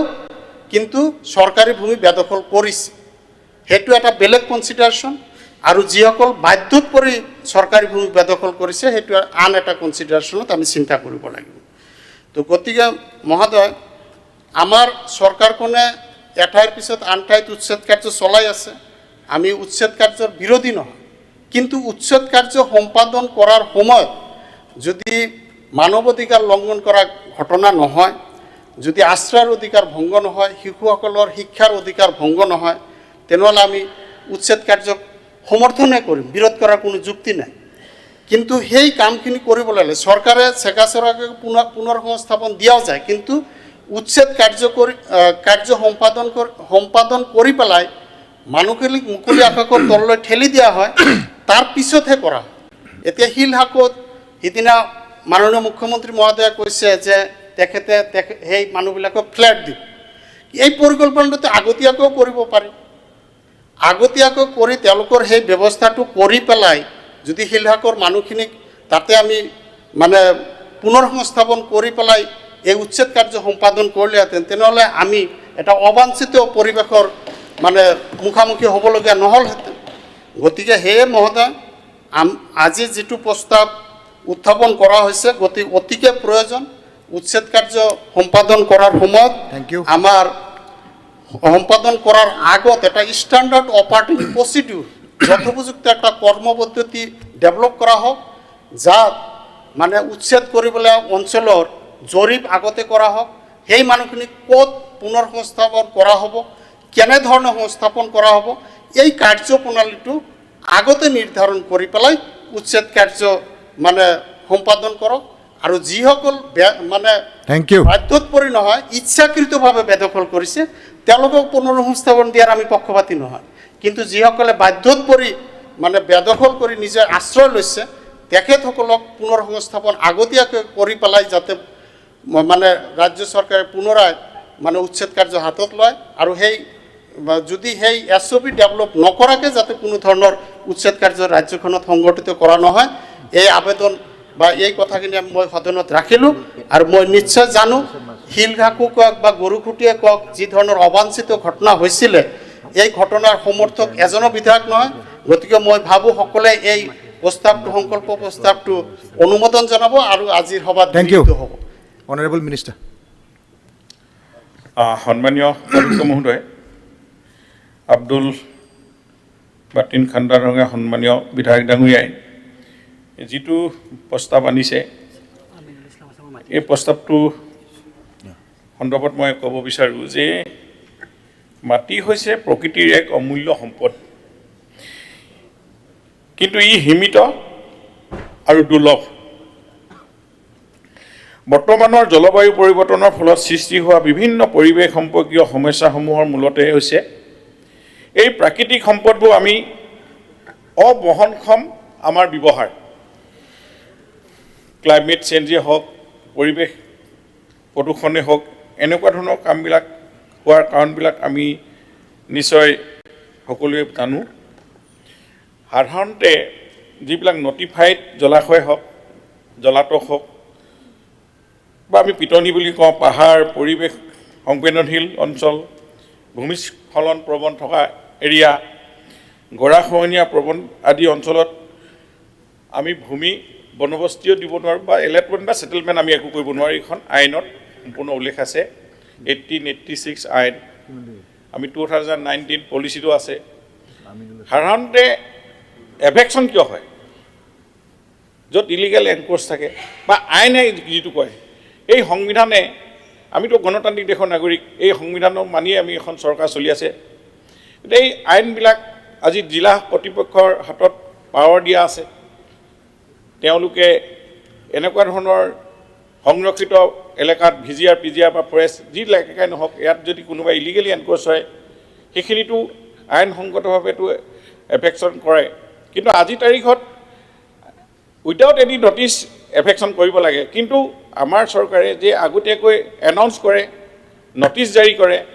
বহুখিনি কথা সুবিধা কৰি দিয়ে যে এইখিনি হৈছে আপোনালোকে এই এনেকুৱা ধৰণৰ ইলিগেলি এনক্ৰ'চ হ'ব নালাগে যদি তেওঁলোক লেণ্ডলেছৰ কাৰণে আমি বসুন্ধৰা কৰিছোঁ আমি এতিয়া কিমান মানুহে এতিয়া চৰকাৰী ভূমিত আবেদন কৰিছে কিমান আমি পতা দিছোঁ ইৰ'শ্যন এফেক্টেড এখন পলিচি আছে ইৰ'শ্যন এফেক্টেডৰ তাতো আমি তাত তেওঁলোকক আমি সংস্থাপন দিব পাৰোঁ পলিচি মতে গতিকে পলিচিত আমি আপুনি আগতো প্ৰশ্নটোতে আছিল আমি গোৱালপাৰা জিলাত আমি এনেধৰণৰ ইৰ'শ্যন এফেক্টেডৰ পৰিয়াল আছিল আপোনাৰ লক্ষীপুৰ ৰাজচক্ৰত আছিল 408টা বালিজানা ৰাজচক্ৰত আছিল 1041টা আৰু এই গৰাখহনীয়া বালিজানা ৰাজচক্ৰৰ 315 বিঘা জমি ব্ৰহ্মপুত্ৰ নদীত যায় আৰু আমি তাৰে লক্ষীপুৰ 2 নং খণ্ড গাঁৱত 25টা পৰিয়ালক আমি সংস্থাপন দিছোঁ বালিজানা ৰাজচক্ৰ পৰিয়ালৰ ঠিক 314টা পৰিয়ালক আমি এনেধৰণে ফৰ্মেলি যিসকল জিলা উপায়ুক্ত বৰ্তমান আয়ুক্ত উপায়ুক্তৰ পৰা যেনেকৈ তথ্য সহকাৰে আমাৰ ডিপাৰ্টমেণ্টলৈ আহে যিখিনি কনচিডাৰেবল আমি সকলো জিলা উপায়ুক্তৰ পৰা ভালকৈ SDLSCত পাছ হৈ যেতিয়া আহিব আমি সেইখিনি ধুনীয়াকৈ এনেকুৱা ধৰণৰ পাছ কৰি দিছোঁ। তেওঁলোকক ঘৰ বনাবলৈ মাটি দিয়া, ঘৰৰ কাৰণে পইচা দিয়া, খেতিৰ কাৰণে পলিচিত আছেই। গতিকে পলিচিখন যদি ভালকৈ আমি ইমপ্লিমেণ্ট কৰোঁ, তাতকৈ আকৌ পলিচি আমাৰ প্ৰয়োজনে নাই। ইমান ধুনীয়া পলিচি আছে এই লেণ্ড ৰেভিনিউ সংক্ৰান্তত। আৰু আমি পলিচিবিলাকো আমি কেবিনেটত বা আমি কিছুমান এমেণ্ডমেণ্টো কৰি আছোঁ। আমাৰ এখন ছাব কমিটি আছে লেণ্ড পলিচিৰ ক্ষেত্ৰত, আপোনালোকে নিশ্চয় জানে। আমাৰ ডক্টৰ ৰণোজ পেগু ডাঙৰীয়া আছে, তাত কেশৱ মহন্ত ডাঙৰীয়া আছে, ৰেভিনিউ এচিষ্টেণ্ট আছে। আমি এই পলিচিবিলাকো যদি ক'ৰবাত পলিচিয়ে দিগদাৰ কৰিছে, আপোনালোকে পৰামৰ্শ দিয়ক, আমি পলিচিও এমেণ্ড কৰিব পাৰোঁ। এনেধৰণৰ পজিটিভলি যদি কথাবিলাক আমি আলোচনা কৰোঁ, নিশ্চয় সমস্যাবিলাক সমাধান হ'ব। গতিকে আমাৰ পলিচি ঠিকে আছে, এক্ট ঠিকে আছে, SOPও আছে আমাৰ। আকৌ নতুন কোনো SOP আমি আকৌ এইসকল এনেকুৱা ধৰণৰ সংক্ৰান্তত আকৌ প্ৰয়োজন নাই বুলি মই এইকাৰণে ভাবিছোঁ। কাৰণ আপুনি যিকেইটা কথা কৈছে এইখিনি আমাৰ চৰকাৰে এতিয়াও পালন কৰি আছে। কোনো ধৰণৰ অমানৱীয়ভাৱে ক'তো এনেকৈ ধৰণে এফেকশ্যন হোৱা নাই। আগতীয়াকৈ এনাউন্স দিয়া এইটো আপুনি SOP কৈ আছে, কিন্তু মহিলাসকলে যে তাতে উলংঘ হৈ যে নিজৰ প্ৰতিবাদ কৰিব পৰিৱেশ এটা আহিলে, পলিচি আছে, কেনেকৈ এইটো পলিচি হ'ল? কিয় মহিলাই আল্টিমেটলি গৈ নিজৰ বস্ত্ৰত মাননীয় সদস্য নন্দিতা সম্পূৰ্ণ হ'ব দিয়ক। আগতে কোনো পুনৰ সংস্থাপনৰ ব্যৱস্থা নাই, সিহঁতে অনিশ্চয়তাৰ জীৱন। পিছত আপোনাৰ মতামতটো দিব দিয়া হ'ব। তেখেতৰ বক্তব্যটো সম্পূৰ্ণ কৰিব দিয়ক। এনেকুৱা অৱস্থা হৈছে স্যাৰ, এইটো চিন দেখিব লগা হৈছে অসমত। আমাৰ এইটো চিনাৰী আমাৰ দেখিব লগা হৈছে। তেখেতৰ এনেকুৱা চিনাৰী দেখিব লগা হৈছে অসমৰ ইতিহাসত এনেকুৱা দেখা নাই স্যাৰ। অসমৰ ইতিহাসত আমি এনেকুৱা দেখিছো। অসমৰ ইতিহাসত এনেকুৱা হোৱা নাই স্যাৰ। হৈছে কি স্যাৰ? শিল হাকো উচ্ছেদ অবৈধ, এই উচ্ছেদ বন্ধ কৰিব লাগে। শিল হাকুৰ উচ্ছেদ অবৈধ, শিল হাকুৰ উচ্ছেদ অবৈধ, এই উচ্ছেদ বন্ধ কৰিব লাগে। শিল হাকুৰ উচ্ছেদ অবৈধ, এই উচ্ছেদ বন্ধ কৰিব লাগে। শিল হাকুৰ উচ্ছেদ অবৈধ, এই উচ্ছেদ বন্ধ কৰিব লাগে। শিল হাকুৰ উচ্ছেদ বন্ধ কৰিব লাগে। শিল হাকুৰ উচ্ছেদ বন্ধ কৰিব লাগে। শিল হাকুৰ উচ্ছেদ বন্ধ কৰিব লাগে। শিল হাকুৰ উচ্ছেদ বন্ধ কৰিব লাগে। অধ্যক্ষ ডাঙৰীয়া, শিল হাকুৰ উচ্ছেদ বন্ধ কৰিব লাগে। শিল হাকুৰ উচ্ছেদ বন্ধ হ'ব লাগে। শিল হাকুৰ উচ্ছেদ বন্ধ হ'ব লাগে। শিল হাকুৰ উচ্ছেদ বন্ধ হ'ব লাগে। শিল হাকুৰ উচ্ছেদ বন্ধ হ'ব লাগে। বন্ধ কৰক, উচ্ছেদ বন্ধ কৰক, উচ্ছেদ বন্ধ কৰক, উচ্ছেদ বন্ধ কৰক, শিল হাকুৰ উচ্ছেদ বন্ধ কৰক, বন্ধ কৰক, বন্ধ কৰক, উচ্ছেদ বন্ধ কৰক, শিল হাকুৰ উচ্ছেদ বন্ধ কৰক। শিল হাকুৰ উচ্ছেদ বন্ধ কৰিব লাগে। শিল হাকুৰ উচ্ছেদ বন্ধ কৰিব লাগে। অবৈধভাৱে অসমৰ খিলঞ্জীয়া মানুহবিলাকক উচ্ছেদ কৰি বাহিৰৰ মানুহক মাতি দিয়া হৈছে। অবৈধভাৱে শিল হাকুৰ উচ্ছেদ বন্ধ কৰিব লাগে। অবৈধ উচ্ছেদ অবৈধ উচ্ছেদ বন্ধ কৰিব লাগে। অধ্যক্ষ ডাঙৰীয়া, শিল হাকুৰ উচ্ছেদ বন্ধ কৰিব লাগে। উচ্ছেদ বন্ধ নহয়। অধ্যক্ষ ডাঙৰীয়া, শিল হাকুৰ অবৈধ উচ্ছেদ বন্ধ কৰিব লাগে। তেওঁলোকক ক্ষতিপূৰণ দিব লাগে। বক্তব্যটো সম্পূৰ্ণ কৰিব যিসকলক উচ্ছেদ চাৰিওফালৰ পৰা অসমৰ মাটি বাহিৰৰ মানুহে দখল কৰি পেলাইছে। ঠিক আছে, এইটো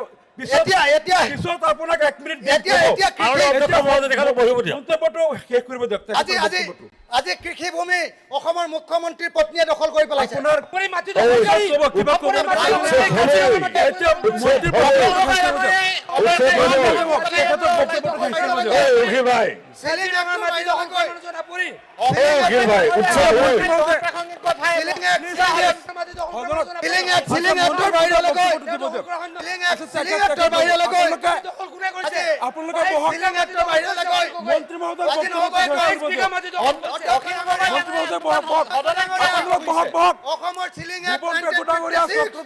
অসমৰ চিলিং এক্ট 1950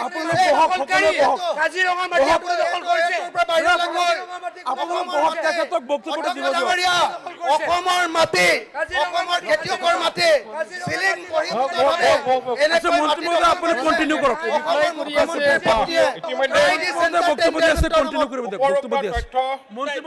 আইনৰ ব্যৱহাৰৰ পৰিপ্ৰেক্ষিতত উচ্ছেদৰ ক্ষেত্ৰত বেলেগ এটা অধ্যক্ষ ডাঙৰীয়া কলিয়াবৰত যি মাটি দখল কৰিছে মুখ্যমন্ত্ৰীৰ পত্নীয়ে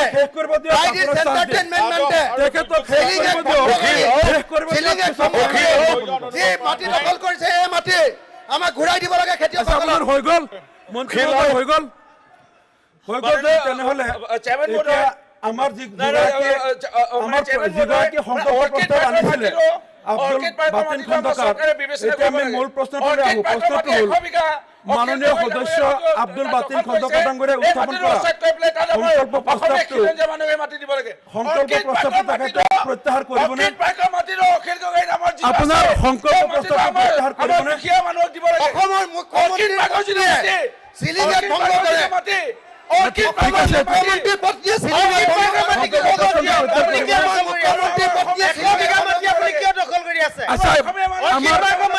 মাননীয় সদস্য আব্দুল বাতিন খন্দকাৰে সংকল্প প্ৰস্তাৱ প্ৰত্যাহাৰ কৰিছে মাননীয় সদস্য আব্দুল বাতিন খন্দকাৰে তেখেতৰ সংকল্প প্ৰস্তাৱটো প্ৰত্যাহাৰ কৰিছে আমি ভাবোঁ এই সংকল্প প্ৰস্তাৱ প্ৰত্যাহাৰত সদনৰ সন্মতি আছে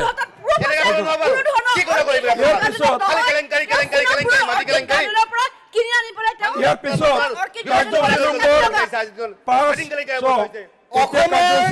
অসমৰ কৃষিভূমি মুখ্যমন্ত্ৰীৰ পত্নীয়ে সদস্য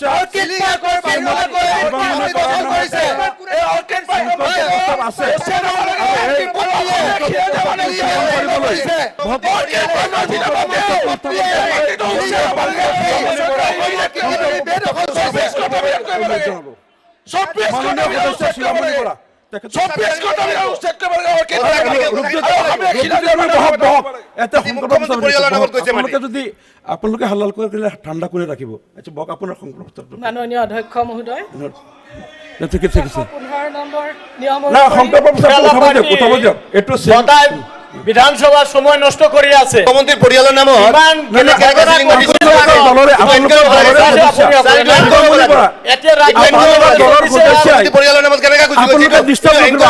দলৰ সদস্যৰ সংকল্প প্ৰস্তাৱ আছে অলপ ক'ব দিয়ক আপুনি কৰক উত্থাপন কৰক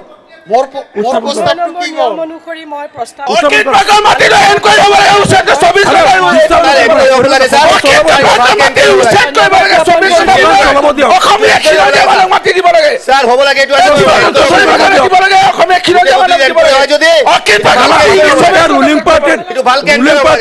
যদি আপোনালোকে সদনত এনেকে ডিষ্টাৰ্ব কৰে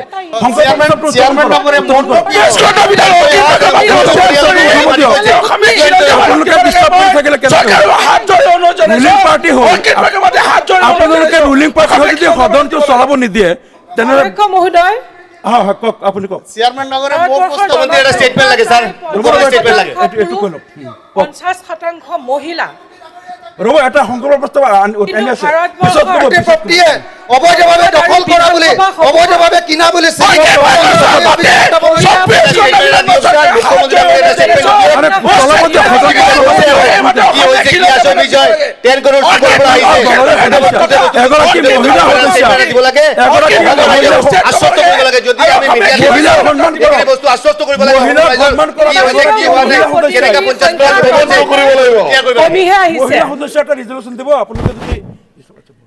মহিলা সবলীকৰণৰ কাৰণে মহিলাৰ হাতত ৰাজনৈতিক ক্ষমতা থাকিব লাগিব মানে মই মুখ্যমন্ত্ৰী ডাঙৰীয়াৰ পৰা এটা বিবৃতি আশা কৰিছো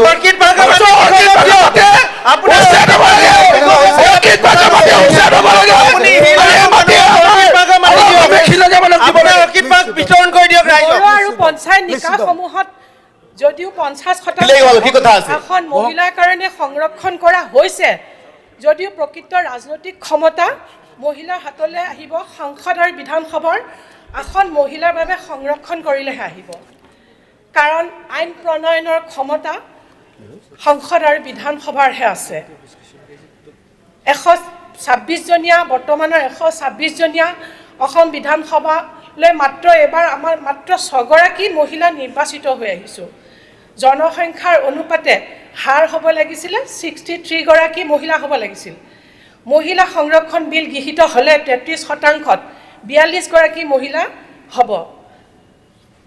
অধ্যক্ষ মহোদয়, আমাৰ ৰাজ্যখন মহিলা বিৰোধী কুসংস্কাৰৰ পৰা সদায় মুক্ত। আমাৰ ৰাজ্যখনত যৌতুক প্ৰথা, সতীদাহ প্ৰথা আদিৰ পৰাও যুগে যুগে মুক্ত হৈ আহিছে। আমাৰ ৰাজ্যখনত যুগ যুগৰ পৰাই মহিলাক সমাজত উচ্চ আসন দি অহা হৈছে। এনে ক্ষেত্ৰত এখন ৰাজ্যত 126গৰাকীৰ ভিতৰত মাত্ৰ 6গৰাকীহে নিৰ্বাচিত হৈ অহাটো অতি চিন্তনীয় বিষয়। অধ্যক্ষ মহোদয়, মহিলা সংৰক্ষণ বিল 9 মাৰ্চ 2010 তাৰিখে মাননীয় ছোনিয়া গান্ধী আৰু ডক্টৰ মনমোহন সিং ডাঙৰীয়াৰ ঐকান্তিক প্ৰচেষ্টাত ৰাজ্যসভাত গৃহীত হৈছিল, কিন্তু লোকসভাত সংবিধান সংশোধনৰ প্ৰয়োজনীয় সংখ্যাগৰিষ্ঠতা নথকাৰ বাবে লোকসভাত এই আইনখন গৃহীত কৰিব পৰা নগ'ল। 2014 চনত সাধাৰণ নিৰ্বাচনত বিজেপি দলে ক্ষমতালৈ আহিলে মহিলা সংৰক্ষণ বিল ৰূপায়ণ কৰাৰ প্ৰতিশ্ৰুতি দি নিৰ্বাচনী ইস্তাহাৰত দিছিলে আৰু নিৰ্বাচনী প্ৰচাৰত ইয়াক অন্যতম মূল আধাৰ হিচাপে লৈছিলে। লোকসভাত 2/3 আসন লাভ কৰাৰ পাছত সম্পূৰ্ণ 5টা বছৰে এই বিষয়ে মৌন হৈ থাকিল। 2019 চনৰ সাধাৰণ নিৰ্বাচনত বিজেপি দলে আকৌ নিৰ্বাচন হ'লে মহিলা সংৰক্ষণ বিল লোকসভাত অনুমোদিত কৰাৰ পুনৰ প্ৰতিশ্ৰুতি দি 2% আসন লাভ কৰিলে, কিন্তু যোৱা 4.5 বছৰ এই বিষয়ত পুনৰ মৌন হৈ থাকিল। সদায় মহিলাসকলকে কিয় তেওঁলোকে আহিলা হিচাপে ধৰি লয়? যোৱা 16 জুলাই তাৰিখে মাননীয় ৰাহুল গান্ধী ডাঙৰীয়াই বৰ্ষাকালীন অধিৱেশনত মহিলা সংৰক্ষণ বিল অনুমোদনৰ বাবে লোকসভাত দাখিল কৰিবলৈ এখন চিঠি যোগেদি মাননীয় প্ৰধানমন্ত্ৰী মহোদয়ক আহ্বান জনাইছিল আৰু কংগ্ৰেছ দলৰ হৈ এই ক্ষেত্ৰত আনকণ্ডিশ্যনেল ছাপোৰ্ট দিয়াৰ কথাও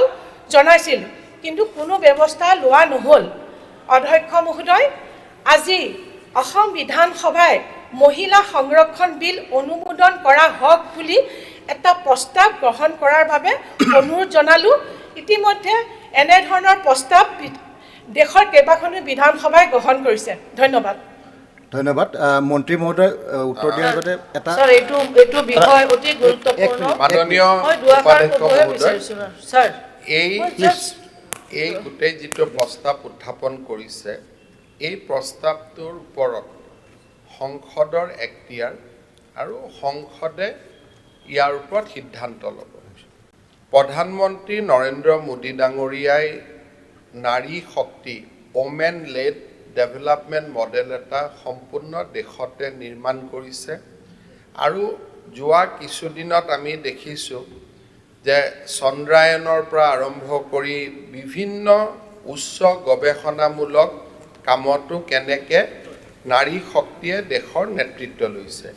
মই নিবিচাৰোঁ যে বিধানসভাই প্ৰস্তাৱ এটা পাছ কৰি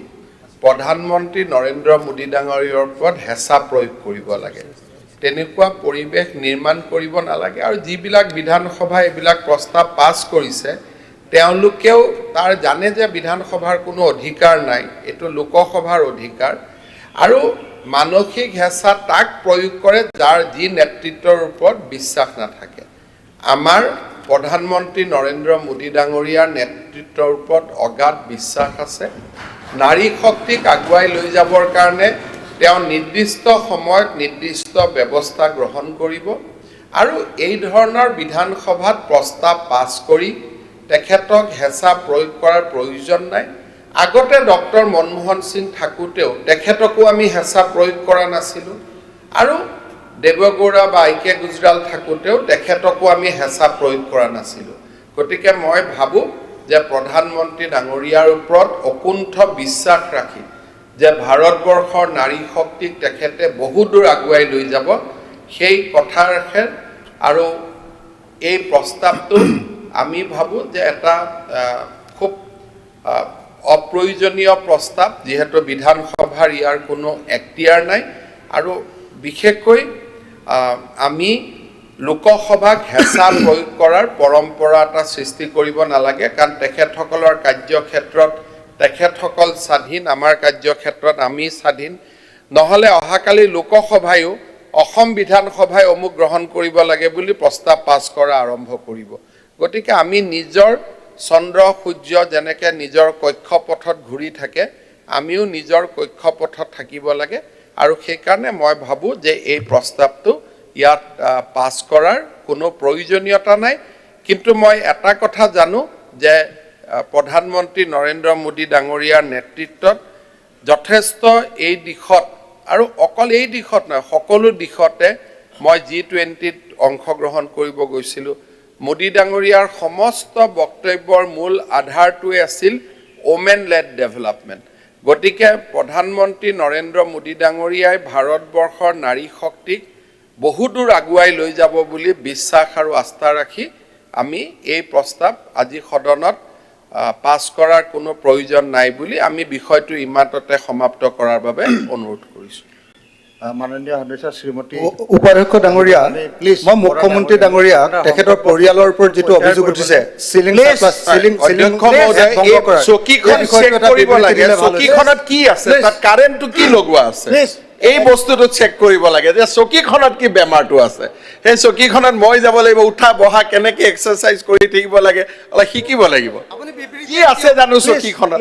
আপুনি বিবৃতি এটা দিয়ক আপোনাৰ পৰিয়ালৰ ওপৰত অভিযোগ উঠিছে যদি ফাইলছ আৰু ফিস্তুলা বেমাৰ আছে এইটো চেক কৰিব আপোনাৰ পৰিয়ালৰ মুখ্যমন্ত্ৰীয়ে যেনেকুৱা ধৰণৰ ক'ব নালাগে কৈছেতো স্যাৰ শুনক এক minute Rules of Procedure and Conduct of Business in Assam Legislative Assembly. The Rule 122, the discussion of the resolution shall be strictly limited to the subject of resolution. বেলেগ তথ্য সোমাব নোৱাৰে তো গতিকে আপুনি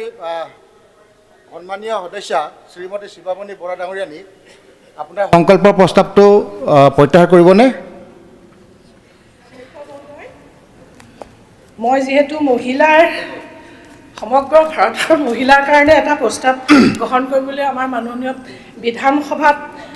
জাষ্ট বিলখন অনুমোদনৰ কাৰণে প্ৰস্তাৱটো গ্ৰহণ কৰিবলৈ দিছিলোঁ গতিকে মই এইটো উঠাই ল'বলৈ মই উঠাই লোৱাৰ পৰা বিৰত আছোঁ এতিয়া মূল প্ৰস্তাৱ নাৰী শক্তিৰ কথা যদি কোৱা হয় এতিয়া মূল প্ৰস্তাৱটো অনুৰোধ কৰিম হ'ল এই যে মাননীয় সদস্য শ্ৰীমতী শিৱামণি বৰা ডাঙৰীয়াই উত্থাপন কৰা সংকল্পৰ গৃহীত কৰা সদনৰ সন্মতি আছেনে যিসকল সদস্য সপক্ষে আছে তেখেতসকলে কওক হয় যিসকলে বিপক্ষে আছে তেখেতসকলে কওক নহয় মই ভাবোঁ নহয় সপক্ষে সংকল্পৰ প্ৰস্তাৱটো নাকচ কৰা হ'ল এতিয়া সংকল্প প্ৰস্তাৱ আণ্ডাৰ ৰুল 115 কাৰ্যসূচী নং 5ৰ অধীনত শ্ৰী হাফিজ বছিৰ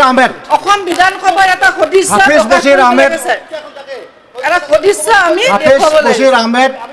তেখেত এবচেণ্ট তো গতিকে মই এতিয়া বিশেষ প্ৰস্তাৱ হাফিজ বছিৰ হৈ পেলাই আমিনুল ইছলাম ডাঙৰীয়াক উত্থাপন কৰিব প্লিজ চিট ডাউন আমি যেটো সংকল্প প্ৰস্তাৱ আনিছোঁ আমাৰ শিক্ষামন্ত্ৰী কোনো প্ৰভিজন নাই ঠিক আছে আমাৰ এক মিনিট সময় দুটা বাজিছে যোৱাকালি BSCৰ আমাৰ সহ সন্মতিক্ৰমে যে আজি দুটা বেলাই হ'ব আৰু কণ্টিনিউ হৈ থাকিব যিসকল সদস্যৰ মানে ভোক লাগিছে খাদ্যৰ কাৰণে ভোজনৰ কাৰণে ব্যৱস্থা কৰা হৈছে কিন্তু সকলোৱে ওলাই যাব নালাগিব যিটো কৰাম ফুলফিল নহ'ব 4জন 5জনকৈ আপোনালোকে খাই পেলাই আহি থাকক গৈ থাকক তেনেকৈ কৰি থাকক আৰু ডিছকাশ্যনো পাৰ্টিচিপেট কৰি থাকক আৰু সুন্দৰভাৱে প্লিজ তোমাৰ উপাধ্যক্ষ মহোদয় ধন্যবাদ জনালোঁ আপোনাক আমাৰ যিটো সংকল্প প্ৰস্তাৱ আছিল এইটো অত্যাধিক ছাত্ৰ ছাত্ৰী থকা বহু সংখ্যক বিদ্যালয় একত্ৰীকৰণ কৰাৰ ফলত ছাত্ৰ ছাত্ৰীৰ পাঠদান আৰু শৈক্ষিক কাৰ্যকলাপ বাধাগ্ৰস্ত হৈ পৰিছে গতিকে তেনে বিদ্যালয়সমূহৰ চামিল কৰা এমালগেমেশ্যনৰ নিৰ্দেশ বাতিল কৰি পূৰ্বৰ দৰে পৃথকে পাঠদান কৰাৰ ব্যৱস্থা কৰা হোক আৰু বিদ্যালয় নথকা এলেকাত নতুন শিক্ষানুষ্ঠান স্থাপন কৰা হোক এইটো আমাৰ প্ৰস্তাৱ আৰু এই ক্ষেত্ৰত এমালগেমেশ্যনৰ আমি বিৰোধী নহয় উপাধ্যক্ষ মহোদয় কিন্তু কথাটো হ'ল এমালগেমেশ্যন কৰিলে কিছুমান ক্ৰাইটেৰিয়াত আৰু চাইণ্টিফিক ভিত্তিত বাস্তৱসন্মত দৃষ্টিভংগীৰে কৰিব লাগে কিন্তু আমি দেখিলোঁ এমালগেমেশ্যন কৰাৰ ক্ষেত্ৰত কিয় চৰকাৰে জিলা বিষয়াসকলক জিলা শিক্ষা বিষয়াসকলক এনেকৈ প্ৰেছাৰ ক্ৰিয়েট কৰিছে যে এই জিলাখনত মোটামুটি যে এটা টাৰ্গেট ধৰি দিছে ইমান সংখ্যক বিদ্যালয় একত্ৰীকৰণ কৰিবই লাগিব এমালগেমেশ্যন আৰু সেই ডিষ্ট্ৰিক্ট অফিচাৰসকলে বা ব্লক এলিমেণ্টাৰী এডুকেশ্যন অফিচাৰসকলে কি কৰিছে তেওঁলোকেও মানে এটা চাপ পাই পেলাই যধে মধে কিছুমান প্ৰপ'জেল দি দিছে মানে সিদিনাও মোৰ ওচৰত মানুহ আহিছে আমাৰ মোৰ সমষ্টিৰ Borthol Dolaigaon higher secondary school তাৰ লগতে এখন গাৰ্লছ স্কুল এমালগেমেশ্যন কৰিছে এই হায়াৰ ছেকেণ্ডেৰী স্কুলখনত আগৰ পৰাই 700 ইন বিটুইন 700 and 800 পোক তাতে এনৰোলমেণ্ট আছে আৰু যিখন স্কুল তাৰ লগত এমালগেমেট কৰা হৈছে তাতো অলমোষ্ট 300 এনৰোলমেণ্ট এতিয়া হ'ল কি এমালগেমেশ্যনৰ এটা কপি ওলাই দিলে তেওঁলোকলৈ গ'ল আৰু ডিষ্ট্ৰিক্ট অফিচাৰে প্ৰেছাৰ ক্ৰিয়েট কৰি আছে এমালগেমেটেড স্কুলক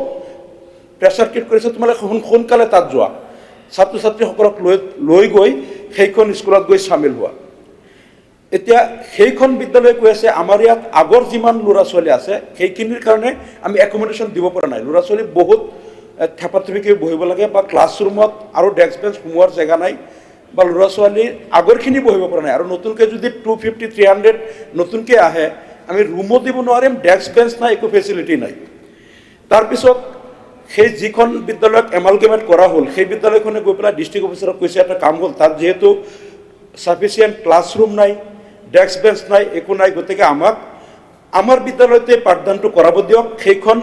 বিদ্যালয় কৰ্তৃপক্ষৰ অধীনত লাগিলে সেইজন প্ৰিন্সিপাল থাকক তেওঁৰ আণ্ডাৰত হয়তো আধা কিলোমিটাৰৰ ভিতৰতে আছে স্কুলখন যে তেওঁৰ অধীনত থাকক আৰু তেওঁ আমাক এনেকৈ মানে তেওঁ আমাক মানে নিয়ন্ত্ৰণ কৰক তেওঁৰ কণ্ট্ৰলত থাকিম কিন্তু খালি ল'ৰা ছোৱালীখিনি এইখন বিদ্যালয়ত থাকিব তাৰপিছত এইটো নামানে কৈছে না তাত যাবই লাগিব ইয়াত এইখন স্কুলত নহ'ব তাত ল'ৰা ছোৱালী কাইলৈৰ ভিতৰত যদি আপুনি নাযায় আপোনাৰ দৰমহা বন্ধ কৰা হ'ব পিছত কৈছে মানে ডিচিপ্লিনাৰী একশ্যন লোৱা হ'ব এই হেডমাষ্টাৰজন নিৰুপায় হেডমাষ্টাৰজনে তেতিয়া কি কৰিব ল'ৰা ছোৱালী তেওঁৰ 250 নে 300 যিমান আছিলে এইখিনি লৈ সেই বেজ স্কুল যাৰ লগত মিলাই দিয়া হ'ল সেই হাইস্কুলত গ'ল গৈ পেলাই পিছদিনাই প্ৰচণ্ড ৰ'দত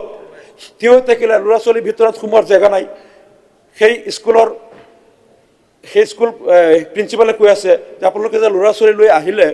এতিয়া ল'ৰা ছোৱালীখিনিক আমি সোমাম ক'ত আমাৰ আগৰখিনিয়েই আমি যেনে তেনে একমডেট কৰিছোঁ এতিয়া আপোনালোকে আৰু যদি 300 মান ল'ৰা ছোৱালী লৈ আহিছে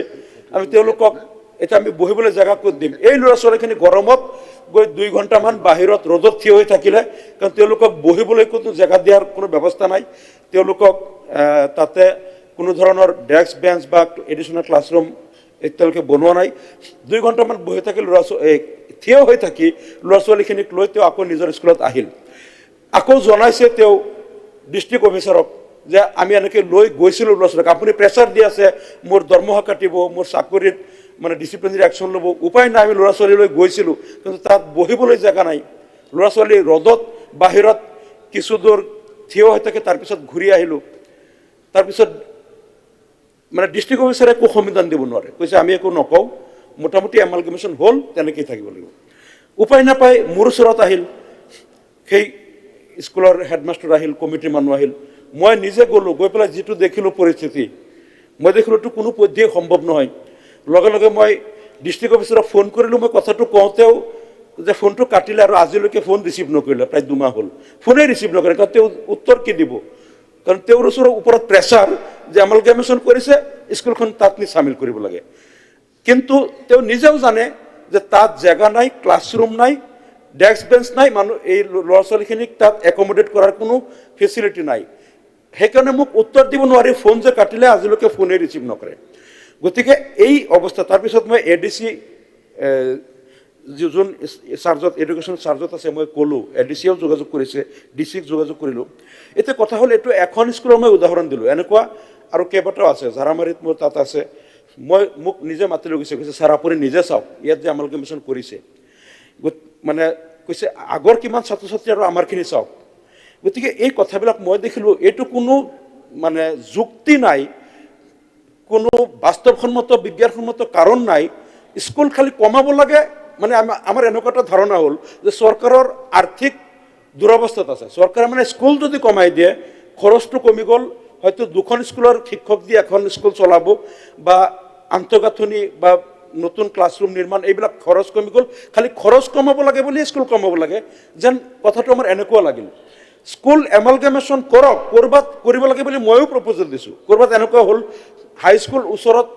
300 মিটাৰত 400 মিটাৰত 3খন হৈ গ'ল মই নিজে এডুকেশ্যন মিনিষ্টাৰ আমাৰ শিক্ষামন্ত্ৰী মহোদয়ক মই এবাৰ নিজে প্ৰপ'জেল দিছিলোঁ যে ইয়াত এমালগেমেশ্যন কৰিব লাগে ইয়াত কিন্তু চাফিচিয়েণ্ট ইয়াত জেগা আছে আৰু কম ল'ৰা ছোৱালীক তেওঁলোকক একমডেট কৰিব পাৰে এটা কৰবাত কৰিব লাগে চাই চিতি যুক্তিসংগতভাৱে কৰক তাত আমাৰ আপত্তি নাই কিন্তু ওপৰৰ পৰা প্ৰেছাৰ ডিষ্ট্ৰিক্ট অফিচাৰ বাধ্য যেনে তেনে হওক য'তে ত'তে কেইটামান কৰি দেখুৱাব লাগিব নহ'লে তেওঁলোকৰ চাকৰিত হেম্পাৰ হ'ব এই পৰিস্থিতি অহাটোৱে আমাৰ আপত্তি আছে সভাপতি মহোদয় এই পৰিৱেশটো এনেকুৱা কিয় আহিল গতিকে আমি এই কথাটো এতিয়া শিক্ষামন্ত্ৰী মহোদয়ক মই এইটো অনুৰোধ কৰিছোঁ যে তেনেকুৱা কিছুমান য'ত এনেকৈ বলপূৰ্বক এমালগেমেশ্যন জাপি দিয়া হ'ল য'ত দুইখন বিদ্যালয়তে যথেষ্ট ছাত্ৰ ছাত্ৰী আছে আৰু ছাত্ৰ ছাত্ৰীখিনি একেলগে একমডেট কৰাৰ সুবিধাই নাই এইখিনি কিয় কৰা হ'ল শিক্ষামন্ত্ৰী মহোদয়ে জিলা শিক্ষা বিষয়াৰ পৰা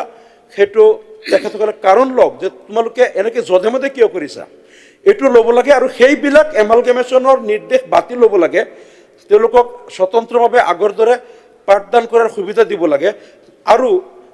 এটা কথা চাব লাগে কিছুমান ঠাইত এনেকুৱা হ'ল ভৌগোলিকভাৱে 2-3 কিলোমিটাৰ দূৰৰ স্কুল এমালগেমেট কৰি দিয়া হ'ল মানে হয়তো মাজত নদী আছে এনে যদি নদীৰ মাজেদি যাব পৰা যায় তেনেহ'লে 1 কিলোমিটাৰ হ'ব কিন্তু যিফালে ঘূৰি আহিব লাগে দলং তাত 3 কিলোমিটাৰ ওপৰ হৈ যায়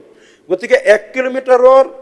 বাহিৰত থকা কোনো বিদ্যালয় এমালগেমেশ্যন কৰিব নালাগে বুলি ক্ৰাইটেৰিয়াত আছে কিন্তু আমি প্ৰেক্টিকেলি দেখা পাওঁ 2-3 কিলোমিটাৰ দূৰৰো স্কুল লগাই দিলে গতিকে তাৰ লগতে আৰু এটা কথা আমি দেখিছোঁ কিছুমান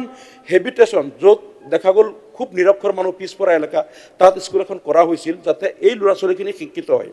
এতিয়া এই স্কুলখন এমালগেমেট কৰি 1-1.5 কিলোমিটাৰ দূৰত লৈ যোৱা হ'ল তাৰমানে ইয়াৰ ল'ৰা ছোৱালীখিনি বঞ্চিত হৈ থাকিব এই ল'ৰা ছোৱালীখিনি তাত নাযায় গতিকে এনেকুৱা কেৱল বিদ্যালয়ৰ সংখ্যা কমোৱাটোত গুৰুত্ব নিদি এই কথাবিলাক যাতে চালি জাৰি চাই কিছুমান ক্ষেত্ৰত আগৰ এমালগেমেশ্যন অৰ্ডাৰটো কেঞ্চেল কৰি হ'লেও য'ত এনেকুৱা ছাত্ৰ ছাত্ৰীৰ প্ৰব্লেম হৈছে সেইটো যাতে ব্যৱস্থা কৰা হয় আৰু তাৰ লগে লগে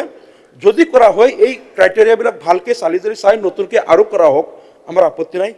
কিন্তু যধে মধে কৰাখিনি বাতিল হ'ব লাগে আৰু এইটো পৰ্যালোচনা কৰিব বুলি আমি শিক্ষামন্ত্ৰী মহোদয়ক অনুৰোধ জনাই মোৰ বক্তব্য সামৰিছোঁ সভাপতি মহোদয় ধন্যবাদ এতিয়া মাননীয় শিক্ষা বিভাগৰ মন্ত্ৰী প্ৰস্তাৱটোৰ ওপৰত উত্তৰদান কৰিবলৈ অনুৰোধ কৰা হ'ল মাননীয় সভাপতি মহোদয় বিদ্যালয় একত্ৰীকৰণ সন্দৰ্ভত মাননীয় সদস্যগৰাকীয়ে যিখিনি কথা কৈছে এই কথাখিনি বাস্তৱৰ ওপৰত আধাৰিত কথা নহয়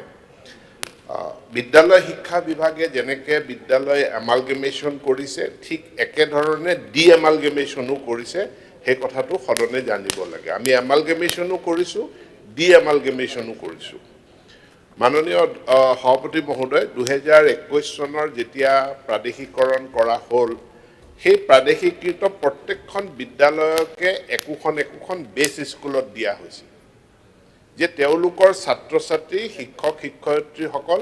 বেছ স্কুলখনলৈ যাব কিন্তু পৰৱৰ্তী পৰ্যায়ত আমি বহুত আবেদন পালোঁ আৰু আমি নিজেও দেখিলোঁ এনে বহু বিদ্যালয়ত যথেষ্ট সংখ্যক ছাত্ৰ ছাত্ৰী আছে আৰু আন্তঃগাঁথনিও ভাল আছে গতিকে তেওঁলোক অন্য এখন স্কুললৈ যোৱাৰ প্ৰয়োজন নাই এতেকে আইনৰ আধাৰৰ ভিতৰতে যি সেলফ বেছ স্কুল কনসেপ্ট আছিলে অৰ্থাৎ যদিও 2021 চনত প্ৰাদেশিকৃত হৈছে সেই বিদ্যালয়খনৰ ইউডাইছটো ৰিমুভ নহয় সেই একেটা ইউডাইছত সেই বিদ্যালয়খনক সেলফ বেছ স্কুল হিচাপে বাহাল ৰখাৰ সিদ্ধান্ত শিক্ষা বিভাগে কৰিছে বিদ্যালয় একত্ৰীকৰণৰ ক্ষেত্ৰত দুটা কথাৰ ওপৰত গুৰুত্ব দিয়া হৈছে আৰু দুটা ইটো হিতুৰ লগত সম্পৰ্কিত এটা হ'ল দূৰত্ব আনটো হ'ল এনৰোলমেণ্ট যদি প্ৰয়োজনীয় মিনিমাম সাস্টেইনেবল এনৰোলমেণ্ট বিদ্যালয়খনত আছে তেনেহ'লে 1 কিলোমিটাৰ ডিষ্টেন্সৰ ভিতৰতে হওক বা ৰাস্তাৰ ইপাৰে সিপাৰেই হওক দুখন বা একাধিক বিদ্যালয় ভৰ্তি থাকিব পাৰে তাত কোনো আপত্তি নাই কিন্তু যেতিয়া সাস্টেইনেবল এনৰোলমেণ্ট নাই তেতিয়াহে এই কথাটো চোৱা যায় যে বিদ্যালয়খনত কম ছাত্ৰ ছাত্ৰী আছে তেতিয়াহ'লে এই কথাটো চোৱা যায় যে ওচৰতে কোনোবা বিদ্যালয় আছে নেকি আৰু এই ওচৰতে বুলি কওঁতে তাৰো এটা মাপকাঠি আছে এলপি স্কুল হ'লে 1 কিলোমিটাৰ এমই স্কুল হ'লে 3 কিলোমিটাৰ হাই স্কুল হ'লে 5 কিলোমিটাৰ এই ডিষ্টেন্সৰ ভিতৰত কোনোবা বিদ্যালয় যদি আছে তাৰ লগত এমালগেমেট কৰা হয় এতিয়া মই পবিত্ৰ সদনক জনাব বিচাৰো আজি মই যদি উদাহৰণ দিওঁ প্ৰাথমিক খণ্ডত তেনেহলে প্ৰাথমিক খণ্ডত 11272 খন বিদ্যালয় আছে 11,272 numbers of বিদ্যালয় আছে যি বিদ্যালয়ত ছাত্ৰ ছাত্ৰীৰ সংখ্যা 30তকৈ কম ইয়াত ছাত্ৰ ছাত্ৰীৰ সংখ্যা 1ৰ পৰা 30 লৈ থকা বিদ্যালয়ৰ সংখ্যা হ'ল 11,272 এতিয়া এই যেটো ছাত্ৰ ছাত্ৰীৰ সংখ্যা এই ছাত্ৰ ছাত্ৰীৰ সংখ্যাটো কৈছো এটো সাস্টেইনেবল নহয় আৰু সাস্টেইনেবল নহয় কাৰণে কাখৰ এখন বিদ্যালয়ৰ লগত আমি এমালগেমেট কৰাৰ কথা কৈছো কিন্তু যদি ডিসটেন্সটো 1 কিলোমিটাৰৰ বেছি হয় তেতে হলে এই কম ছাত্ৰ ছাত্ৰী থাকিলেও বিদ্যালয়খনক বৰ্তাই ৰখাৰ দায়িত্ব শিক্ষা বিভাগৰ আছে যদি আনখন স্কুলৰ লগত জিওগ্ৰাফিক্যাল বেৰিয়াৰ আছে এখন নদী পাৰ হৈ যাব লাগে এখন পাহাৰ পাৰ হৈ যাব লাগে তেতিয়া হলেও ছাত্ৰ ছাত্ৰী কম থকা সত্ত্বেও এই বিদ্যালয়খনক আমি বৰ্তাই ৰাখিব লাগে এতিয়া যদি আমি হাই স্কুললৈ আহো সকলোৱে কয় যে বিদ্যালয়ত শ্ৰেণী অনুযায়ী শিক্ষক হ'ব লাগে অৰ্থাৎ যদি এলপি স্কুলত 5টা শ্ৰেণী থাকে 5জন শিক্ষক দিব লাগে এতিয়া 5জন শিক্ষক দিব লাগে কিন্তু আমি তাৰ লগতে কৈছো সেই অনুপাতে ছাত্ৰ ছাত্ৰীও থাকিব লাগে যদি প্ৰত্যেকটো শ্ৰেণীত মিনিমাম 10জন যদি ছাত্ৰ নাথাকে তেনেহলে 5জন শিক্ষক দিয়াটো সম্ভৱপৰ কথা নহয় একে ধৰণে এখন যদি হাই স্কুল বা উচ্চতৰ মাধ্যমিক হয় তাত কেইটা ক্লাছ আছে ক্লাছ 9-10 নে 6ৰ পৰা 10 লৈকে আছে সেইটো নাচাইও আমি ক'ব পাৰো যে হাই স্কুলত ক্লাছ 9-10ত ইলেক্টিভ সাবজেক্টটো বাদ দিলেও 5টা সাবজেক্ট থাকে গতিকে 5টা সাবজেক্টৰ 5জন শিক্ষক দিবই লাগিব প্লাস হেডমাস্টাৰ 6জন শিক্ষক দিবই লাগিব পিটিআৰটো মই কিমান মেইনটেইন কৰিম আটাইতকৈ যদি মই স্ট্যান্ডাৰ্ড পিটিআৰত যাওঁ তেনেহলে 40:1 হাই স্কুলৰ কাৰণে হেতু ভাৰত চৰকাৰে স্ট্যান্ডাৰ্ড নিৰ্ধাৰণ কৰি দিছে মই যদি মিনিমামত আহো তেতিয়া হলে 20:1 তেতিয়া হলে 20:1 যদি হ'ব লাগে তেনেহলে মিনিমাম মই 5জন শিক্ষক দিব লাগিব আৰু তাত ছাত্ৰ ছাত্ৰীৰ সংখ্যা আমি কৈছো তাত ছাত্ৰ ছাত্ৰীৰ সংখ্যা 125 জন হ'বই লাগিব 125 জনতকৈ কম ছাত্ৰ ছাত্ৰী থকা হাই স্কুলসমূহ সাস্টেইনেবল হাই স্কুল নহয় আৰু সেই কাৰণে তাত এমালগেমেশনৰ প্ৰপ'জেল দিয়া হৈছে যাতে প্ৰতিটো ক্লাছৰ কাৰণে আৰু প্ৰতিটো সাবজেক্টৰ কাৰণে every class and every subject আমি যাতে টিচাৰ দিব পাৰো তাৰ কাৰণেহে এমালগেমেশনৰ প্ৰস্তাৱ ৰখা হৈছে কৰবাত যদি এনেকুৱা কোনোবা জিলাত কোনোবাই যদি প্ৰস্তাৱ দিছে যে অধিক সংখ্যক ছাত্ৰ ছাত্ৰী আছে অৰ্থাৎ সাস্টেইনেবল নাম্বাৰ অফ এনৰোলমেন্ট আছে গুড ইনফ্ৰাষ্ট্ৰাকচাৰ আছে তাৰ পাছতো যদি কোনোবাই উদ্দেশ্য প্ৰণোদিতভাৱে হোক বা ভুল কৰিয়ে হোক যদি কোনো প্ৰপ'জেল দিছে মোলে এটা হোৱাটছএপ মেছেজ মাননীয় বিধায়ক গৰাকীয়ে পঠাই দিলে তৎ মুহূৰ্তত তাক শুধৰণিৰ ব্যৱস্থা কৰিম কোনো দৰখাস্ত নালাগে এটা মেছেজ দিব কাৰণ আপুনি মেছেজটো দিয়াৰ লগে লগে আমি সকলোবিলাক তথ্য আমি চেক কৰি লম কাৰণ আমি এতিয়া বিদ্যালয় শিক্ষা বিভাগটোক আমি এটা টেকনলজি প্ৰযুক্তিৰ সহায়ত আমি মেনেজমেন্টৰ ব্যৱস্থা গঢ়ি তুলিছো আমাৰ শিক্ষা হেতু আছে ইউডাইস আছে য'ত আমাৰ এনৰোলমেন্ট আৰু টিচাৰ সম্পৰ্কীয় ডাটা আছে আমি হেহতিয়াকে আসাম ষ্টেট মানে স্পেচ এপ্লিকেশন চেণ্টাৰৰ লগত যোগাযোগ কৰিছো তেওঁলোকক দি দিয়াৰ লগে লগে তেওঁলোকে জিপিএছ লোকেশন চাই কাখত আৰু কিবা বিদ্যালয় আছে নে নাই যদি আছে কোন বিদ্যালয় আছে সকলোখিনি তথ্য আমাক একেদিনাই দি দিয়াৰ কাৰণে এতেকে আপুনি মোক বিদ্যালয়খনৰ নামটো দিয়াৰ লগে লগে তাৰ জিপিএছ লোকেশন আমি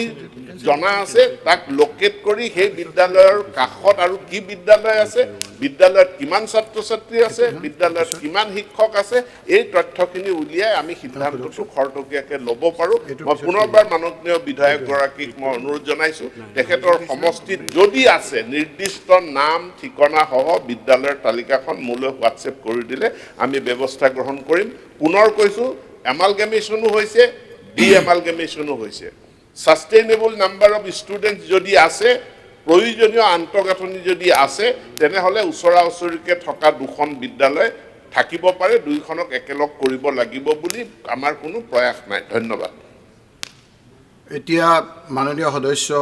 শ্ৰী হাফিজ বছিৰ আহমেদ আৰু আমিনুল ইছলাম ডাঙৰীয়া আপোনালোকৰ সংকল্পৰ প্ৰস্তাৱটো প্ৰত্যাহাৰ কৰিবনে মাননীয় সভাপতি মহোদয় এতিয়া শিক্ষামন্ত্ৰী মহোদয়ে যিখিনি কথা ক'লে তেখেতে এটা যথেষ্ট পজিটিভলি কথাখিনি লৈছে আৰু যেটো সিস্টেমৰ কথা কৈছে আমি ভাবো এটো সিস্টেমত যদি আমি কৰবাত এনেকুৱা অভিযোগ পাওঁ আমি সেইখিনি তেখেতক জনাম তেখেতসকলে এনেকৈ পৰীক্ষা কৰি যদি কথাখিনি যথাযথতা চাই পেলাই সিদ্ধান্তটো যদি সলনি কৰিব লাগে কৰিব বা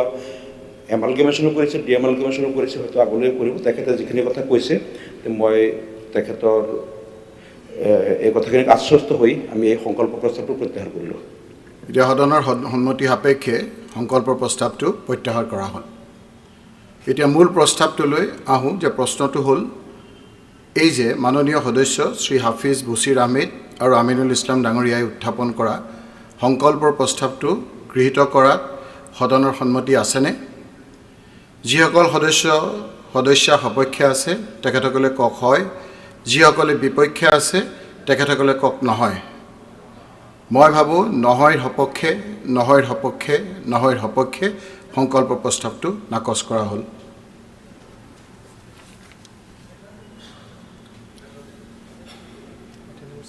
এতিয়া আছে ৰুল 130A কাৰ্যসূচী নং 6 যোৱা ইংৰাজী 10 আগষ্ট 2021 তাৰিখে সভাপতি মহোদয় এইটো যে যেহেতু তেখেতে উইথড্ৰ কৰিলে মই ভাবোঁ আৰু কো মানে হাউচত দিব নালাগে নেকি নহয় এতিয়া মোৰ ৰুল 130A এইটো বেলেগ এটা কৈ আছোঁ এতিয়া সেইটোলৈ অহা নাই নাই তেখেতেতো যিজনে তেখেতৰটো হ'লেই এইটো উইথড্ৰ কৰিলে নহয় তেখেতে না এই কথাটো মানে হাজৰিকা দা মানে এই কথাটো হয় কি তাত লিখা থাকে এনেকৈ যদি উদ্যমন নকৰোঁ তেনেহ'লে তেখেতে সদনৰ পৰা হয় নহয়তো ল'ব এইটো তাত চিৰিয়েলি লিখা থাকে গতিকে উদ্ৰ হ'ল যেতিয়া সেইখিনি নালাগে হৈ গ'লো এইটো তেখেতে স্কিপ কৰি দিব লাগিছিল কিন্তু তেখেতে লিখা আছে কাৰণে পঢ়ি দিলে আৰু এইটো আণ্ডাৰ ৰুল 130A যোৱা ইংৰাজী 10 আগষ্ট 2021 তাৰিখে বেচৰকাৰী সদস্যৰ কাৰ্যসূচীত বিশেষ প্ৰস্তাৱ এটা মাননীয় সদস্য শ্ৰী শ্বেইমান আলী আহমেদৰ নামত আছিল উক্ত বিশেষ প্ৰস্তাৱৰ প্ৰস্তাৱক শ্ৰী শ্বেইমান আলী আহমেদ ডাঙৰীয়াই ইয়াৰ ওপৰত বক্তব্য আগবঢ়াইছিল আৰু উক্ত বক্তব্য সামৰণি মাৰিছিল যোৱা ইংৰাজী 13 আগষ্ট 2021 তাৰিখে বিষয়টো পুনৰ সদনত উত্থাপিত হয় যদিও অধ্যক্ষ সদনৰ সন্মতি সাপেক্ষে বিষয়টো স্থগিত ৰাখে আৰু পৰৱৰ্তী অধিৱেশনত আলোচনাৰ বাবে ঘোষণা কৰে কিন্তু যোৱা ইংৰাজী 19 নৱেম্বৰ 2021 তাৰিখে অনুষ্ঠিত হোৱা সৰ্বদলীয় সভাত বিষয়টো পুনৰ পৰৱৰ্তী অধিৱেশনত আলোচনাৰ বাবে সিদ্ধান্ত লোৱা হয় যোৱা বাজেট অধিৱেশনত 2023 চনত বিষয়টো লোৱা হৈছিল যদিও সময়ৰ অভাৱত আলোচনা হোৱা নাছিল আজি বিষয়টো পুনৰ আলোচনাৰ বাবে লোৱা হয় এতিয়া অইন কোনো মাননীয় সদস্যই উক্ত বিশেষ প্ৰস্তাৱটোৰ ওপৰত বক্তব্য ৰাখিব বিচাৰিলে তেওঁলোকে বক্তব্য ৰাখিব পাৰে যদি নাই ক'ব পাৰি নেকি মোক যদি নাই তেতিয়াহ'লে আৰু তেওঁ নাই গতিকে এইটো আৰু বিষয় নাই ছাৰ এইটো কোনো ধৰণৰ আৰু আলোচনাৰ বিষয় নহয় আজি এইখিনিতে হয় এই প্ৰস্তাৱ ইয়াতেই আপোনাৰ সামৰণি মাৰা এতিয়া পৰৱৰ্তীলৈ নাযায়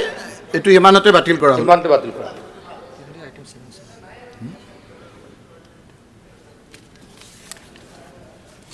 এতিয়া আণ্ডাৰ ৰুল 131 কাৰ্যসূচী নং 7 ক প্ৰস্তাৱটো বাতিল হ'ল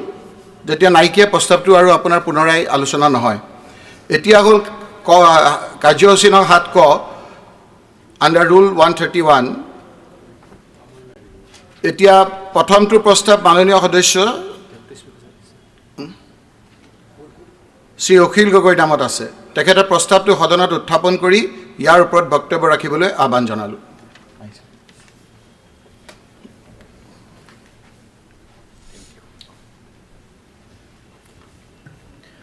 সন্মানীয় উপাধ্যক্ষ ডাঙৰীয়া ৰুল 131ৰ অধীনত মই এই প্ৰস্তাৱটো উত্থাপন কৰিলোঁ অসমৰ 18খন জিলাৰ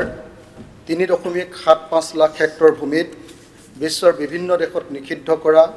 অইল পামৰ খেতি কৰাৰ বাবে অসম চৰকাৰে উদ্যোগ গ্ৰহণ কৰিছে। বিষয়টো সন্দৰ্ভত অসমৰ বাতৰি কাকতসমূহত আৰু অন্যান্য সংবাদ মাধ্যমত শেহতীয়াকৈ অনেক বাতৰি প্ৰকাশ পাইছে। বিভিন্ন দল সংগঠনেও অইল পামৰ গছৰ খেতিৰ তীব্ৰ বিৰোধিতা কৰিছে। বিশেষজ্ঞসকলৰ উদ্ধৃতিৰে সংবাদ মাধ্যম আৰু দল সংগঠনসমূহৰ নেতৃবৰ্গই দাবী কৰিছে যে অইল পামৰ খেতি কৰিলে পৰিৱেশৰ বিস্তৰ ক্ষতি হয়। এজোপা অইল পাম গছে ভূগৰ্ভৰ পৰা অতিমাত্ৰা পানী আহৰণ কৰে, যাৰ ফলত ভূগৰ্ভৰ পানীৰ স্তৰ নিম্নগামী হয়। বিস্তৃত অঞ্চলত অইল পামৰ খেতি কৰিলে অঞ্চলটোত মৰুভূমি সদৃশ পৰিৱেশৰ সৃষ্টি হয়। সেইবাবে বিশ্বৰ বিভিন্ন অঞ্চলত অইল পামৰ খেতি নিষিদ্ধ কৰা হৈছে। তদুপৰি অইল পামৰ খেতি কৰা কৃষকৰ আৰ্জিত উপাৰ্জনো প্ৰচাৰ কৰাৰ দৰে ভাল নহয়। অসমৰ বিস্তীৰ্ণ অঞ্চলৰ চাহ খেতিৰ কাৰণে কোম্পানীৰ হাতলৈ যোৱাৰ পাছত এতিয়া বহিৰাগত কোম্পানীক পুনৰ বৃহৎ ভূমি গটোৱাটো অসমবাসীয়ে সহজভাৱে গ্ৰহণ কৰা নাই। ভূমিহীন কৃষকক ভূমি প্ৰদানৰ বাবে চৰকাৰৰ ভূমিৰ অভাৱ, অথচ কোম্পানীক দিবলৈ ভূমিৰ অভাৱ নাই। এনেস্থলত বহিৰাগত কোম্পানীৰ উদ্যোগত অসমত বৃহৎ অঞ্চলত অইল পামৰ খেতি অসমবাসীৰ সামগ্ৰিক স্বাৰ্থৰ পৰিপন্থী। অসমত এনে পৰিৱেশ বিনষ্টকাৰী আৰু অসমৰ কৃষকৰ আৰ্থিক স্বাৰ্থ পূৰণ নকৰা অইল পামৰ খেতিৰ বাবে বৃহৎ বহিৰাগত প্ৰতিষ্ঠান বা কোম্পানীক অসমৰ ভূমি প্ৰদান প্ৰক্ৰিয়া বন্ধ কৰাৰ বাবে আৰু অইল পামৰ খেতি বন্ধ কৰাৰ বাবে অসম বিধানসভাত প্ৰস্তাৱ গ্ৰহণ কৰা হওক। এই বিষয়টো সন্দৰ্ভত মোৰ ক'বলগীয়াখিনি আৰম্ভ কৰিব খুজিছোঁ। উপাধ্যক্ষ ডাঙৰীয়া, মই ইয়াত বেছি দীঘলীয়াকৈ নকওঁ, কিন্তু দুটা বা তিনিটা ইম্পৰ্টেণ্ট মই তথ্য আপোনালোকৰ সন্মুখত দাঙি ধৰিব খুজিছোঁ। 5 মিনিটত শেষ কৰি দিব। এইটো হ'ল কেম্ব্ৰিজ ইউনিভাৰ্চিটি প্ৰেছৰ এখন ৰিচাৰ্চ পেপাৰ। তাৰ চিনপচিছটো মই ইয়াতে ক'ব খুজিছোঁ, য'ত MKV কাৰ নামৰ প্ৰফেচাৰজনে তেখেতে কৈছে যে আচলতে অইল পাম খেতিয়ে সাংঘাতিক ধৰণৰ পানী শোষণ কৰে। পাম খেতিটোৱে তেখেতে দেখুৱাইছে যে এজোপা গছে এটা দিনত মাটিৰ পৰা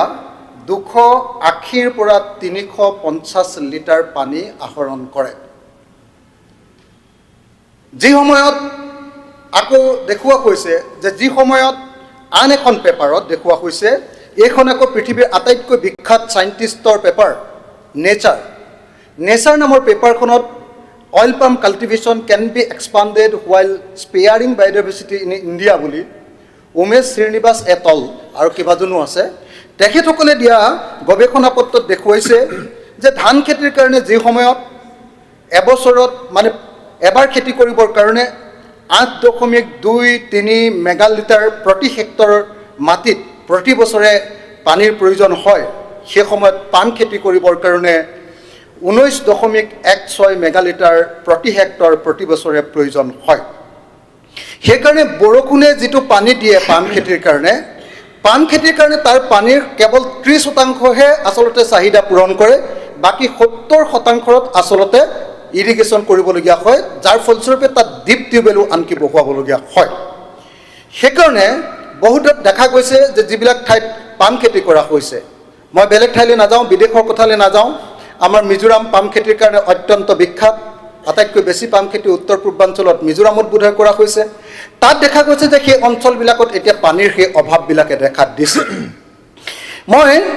আপোনাৰ মিজোৰামৰ কথা নকওঁৱে, আপুনি যদি চাই আমাৰ গোৱালপাৰা জিলাৰ আগিয়াৰ, মই মন্ত্ৰী মহোদয়লৈ আনকি আজিৰ দিনটোত এটা ভিডিঅ' মই তেখেতৰ মোবাইললৈ চেণ্ড কৰি দিব খোজোঁ, যিটোত দেখা গৈছে যে আজি পাম খেতি কৰা ৰাইজে, আগিয়াৰ ৰামপুৰৰ পাম খেতি কৰা ৰাইজে 500 জোপা পাম গছ কাটি দিছে।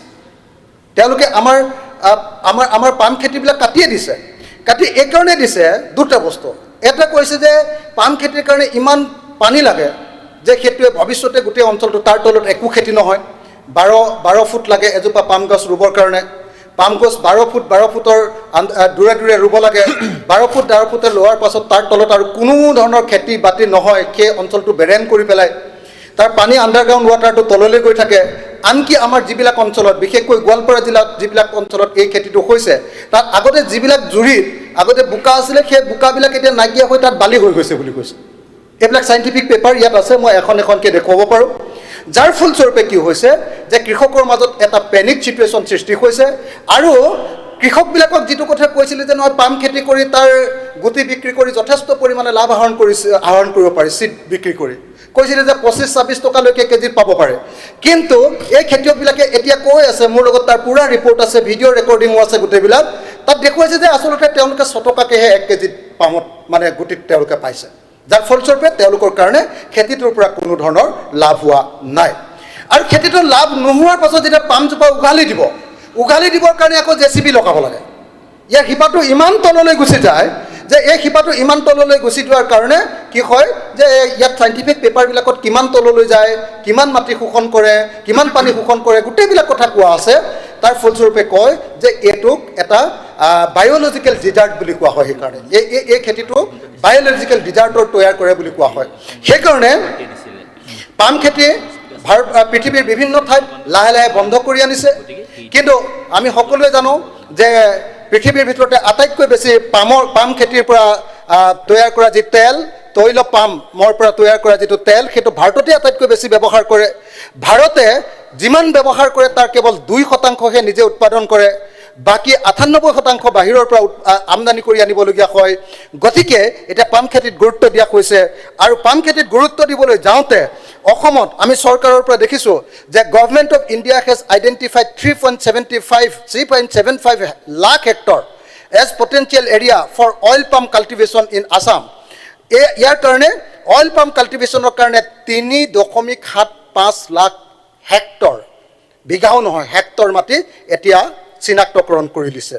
তাৰ কাৰণে দেখা গৈছে যে 3F নামৰ এটা কোম্পানী পতঞ্জলি ফুড নামৰ ৰামদেৱৰ এটা কোম্পানী আৰু এটা পতঞ্জলি ফুড KE কাল্টিভেশ্যন আৰু গডৰেজ এগ্ৰভেট এই কোম্পানীবিলাকক এই মাটিবিলাক দিব খোজা হৈছে মই শেষত কেৱল এটাই কথা কওঁ এতিয়া কোৱা হৈছে যে আমি ৱেষ্টলেণ্ডত পাম খেতি কৰিম কিন্তু ৱেষ্টলেণ্ড আমি সকলোৱে জানো যে অসমৰ চাহ বাগিচাবিলাক ৱেষ্টলেণ্ডত কৰিম বুলি কৈ ব্ৰিটিছ চাহ কোম্পানীবিলাকক বিশেষভাৱে আপোনালোকে সকলোৱে জানে ইষ্ট ইণ্ডিয়া কোম্পানীক 1838 চনত 13,623 হেক্টৰ মাটি দ্য ৱেষ্টলেণ্ড গ্ৰাণ্ট ৰুলটোৰ অধীনত মাটি প্ৰদান কৰা হৈছিল তাৰ পৰৱৰ্তী সময়ত অসমৰ বেছিভাগ ওখ মাটি চাহ খেতিৰ কাৰণে প্ৰদান কৰা হ'ল Westland rule free simple grant এই গোটেইবিলাকৰ জৰিয়তে ওখ মাটিবিলাক প্ৰদান কৰা হ'ল এতিয়া ওখ মাটিতহে এই পাম খেতিটো হয় আৰু যদি আকৌ ওখ মাটিবিলাক এনেকৈ ৱেষ্টলেণ্ডৰ নামত দিবলৈ হয় কোনো মাটি ৱেষ্টলেণ্ড নহয় আমাৰ ইক'চিষ্টেমৰ লগত জড়িত এটা বস্তু ৱেষ্টলেণ্ডটো গতিকে সেই ৱেষ্টলেণ্ডবিলাক যদি আকৌ এনেকৈ এটা মনোকালচাৰৰ কাৰণে দিয়া হয় যি মনোকালচাৰে আমাৰ আণ্ডাৰগ্ৰাউণ্ড ৱাটাৰ নাইকিয়া কৰি পেলাব যি মনোকালচাৰে আমাৰ বায়'ডাইভাৰ্চিটিয়ে কেৱল বিপদত নেপেলাব তাৰ লগতে টোটেল ইক'চিষ্টেমটো লোকেল টোটেল ইক'চিষ্টেমটো ধ্বংস কৰিব সেই মনোকালচাৰক আমি কেতিয়াও উৎসাহিত কৰা উচিত নহয় আৰু সেই খেতিৰ পৰা খেতিয়কবিলাকে বৰ বেছি লাভৱানো নহয় এইটো এতিয়া প্ৰমাণিত হৈছে গতিকে মই আশা কৰোঁ আজি বিধানসভাত এটা প্ৰস্তাৱ গ্ৰহণ কৰা হ'ব যে এনেকৈ আমাৰ অসমৰ 3,75,000 হেক্টৰ কৃষিভূমি কি কয় মাটিত ওখ মাটিত যে পাম খেতি কৰিব খোজা হৈছে এইটো বন্ধ কৰা হওক আৰু অসমৰ এই ভূমিত আমি অসমৰ থলুৱা সকলোবিলাক আমি এইটো হৰ্টিকালচাৰ কৰিব পাৰোঁ এগ্ৰিকালচাৰ কৰিব পাৰোঁ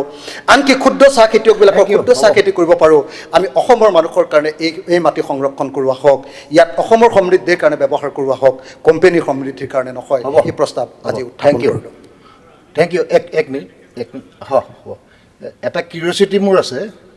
যে Mizoram is a very hilly state আৰু যদি পানী ইমান লাগে তাত পাম খেতি কেনেকৈ হৈছে ইমান হেৰি কৰে এইটো এটা মানে আউট অফ কিউৰিয়চিটি মোৰ হৈছে মই আপোনাক এখন ৰিচাৰ্চ পেপাৰ মিজোৰামৰ ওপৰত দি দিম আপোনাক আৰু ৰিচাৰ্চ দৰকাৰ হ'ব ৰিচাৰ্চ পেপাৰ আমিতো নাজানো এইবিলাক চাইণ্টিষ্টবিলাকে ৰিচাৰ্চ কৰি দিছে মিজোৰামৰ ওপৰত এটা ৰিচাৰ্চ পেপাৰ দি দিম it is out of curiosity কাৰণ সেইটো পানীৰ এস্কাৰচিটি মিজোৰামত চ' কোনোবা আৰু সদস্যই ক'বলৈ বিচাৰিব নেকি এইটোৰ ওপৰত হয় 7 মিনিট শেষ কৰিব ছাৰ আমি কংগ্ৰেছে আমি উকিয়াকৈ ছেপাৰেটলি আমি ৰুলছ এণ্ড প্ৰচিডিউৰৰ ৰুল 50 আণ্ডাৰত আমি এইটো আনিছিলোঁ গগৈ 301 আনিছে কিন্তু ছাবজেক্টটো একেটাই সেইকাৰণে ক'বলৈ ওলাইছোঁ ছাৰ অসম চৰকাৰে 301 নহয় 131 অঁ মই জনামতে 2021 চনৰ মে' মাহত পতঞ্জলি আৰু অসম চৰকাৰৰ মাজত এক চুক্তি পত্ৰ স্বাক্ষৰ হৈছিল 2021 মে' মাহত আৰু ছাৰ যোৱা 2 আগষ্ট তাৰিখে পতঞ্জলিৰ ৰামদেৱৰ উপস্থিতিত মাননীয় মুখ্যমন্ত্ৰী আৰু কৃষিমন্ত্ৰীয়ে তিনিচুকীয়াত এই খেতি ব্যাপকভাৱে তৈল খেজুৰৰ খেতি ব্যাপকভাৱে আৰম্ভ কৰিবৰ কাৰণে তাতে সভা কৰি তেওঁলোকে ঘোষণা কৰে।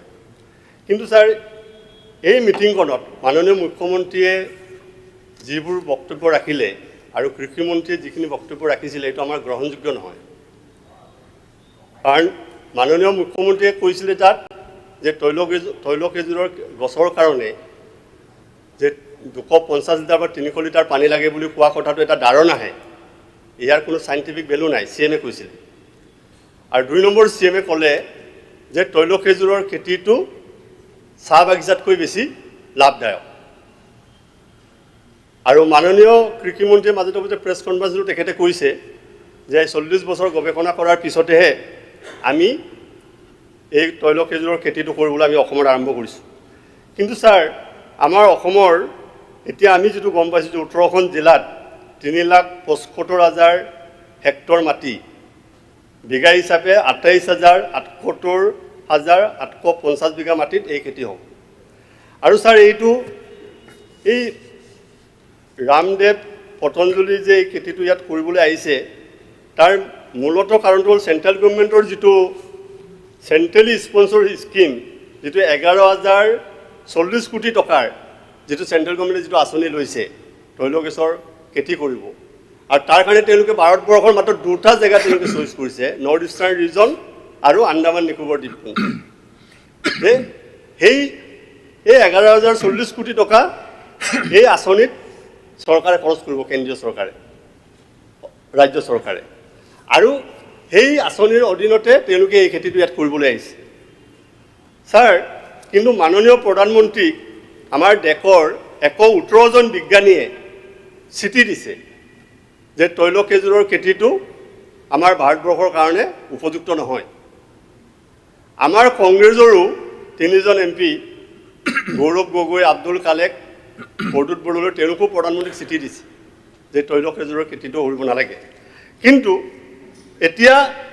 ইয়াৰ আগতেই আমাৰ অসমত বিশেষকৈ গোৱালপাৰা, কামৰূপ আৰু বঙাইগাঁও তাত এই তৈল খেজুৰৰ খেতিটো আমাৰ অন্ধ্ৰপ্ৰদেশৰ এজন NGOৰ সহায়ত ইয়াত পৰীক্ষামূলকভাৱে এই খেতিটো কৰি আছিলে। আৰু চৰকাৰে ব্যাপকভাৱে এই খেতিটো আৰম্ভ কৰাৰ আগতে যে এই গোৱালপাৰা, বঙাইগাঁও আৰু কামৰূপত, দক্ষিণ কামৰূপত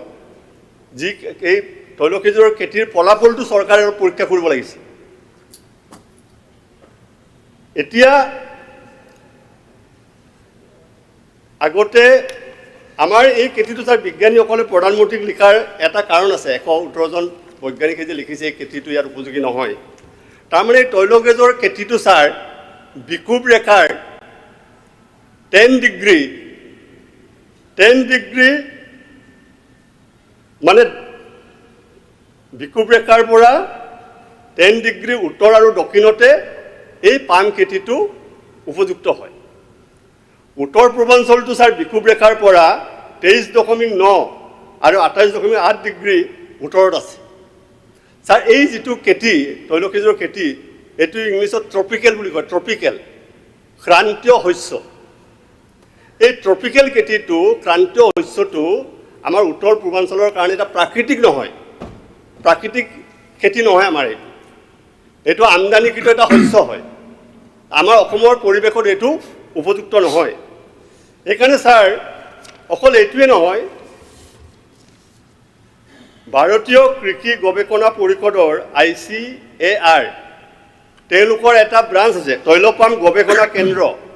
তেওঁলোকে ৰিচাৰ্চ কৰি গভৰ্ণমেণ্ট অফ ইণ্ডিয়াক এটা অথৰ্শবাণী শুনাইছিলে। কিন্তু কেন্দ্ৰীয় চৰকাৰে এই অথৰ্শবাণীটো শুনা নাই। ভাৰতীয় কৃষি গৱেষণা পৰিষদৰ তৈল পাম গৱেষণা কেন্দ্ৰৰ যিটো ৰিপৰ্ট সেইটো গভৰ্ণমেণ্টে কোনো গুৰুত্ব দিয়া নাই। ছাৰ আমাৰ ইয়াত আৰু এটা অৰ্গেনাইজেশ্যন আছে, north eastern space application centre. তেওঁলোকো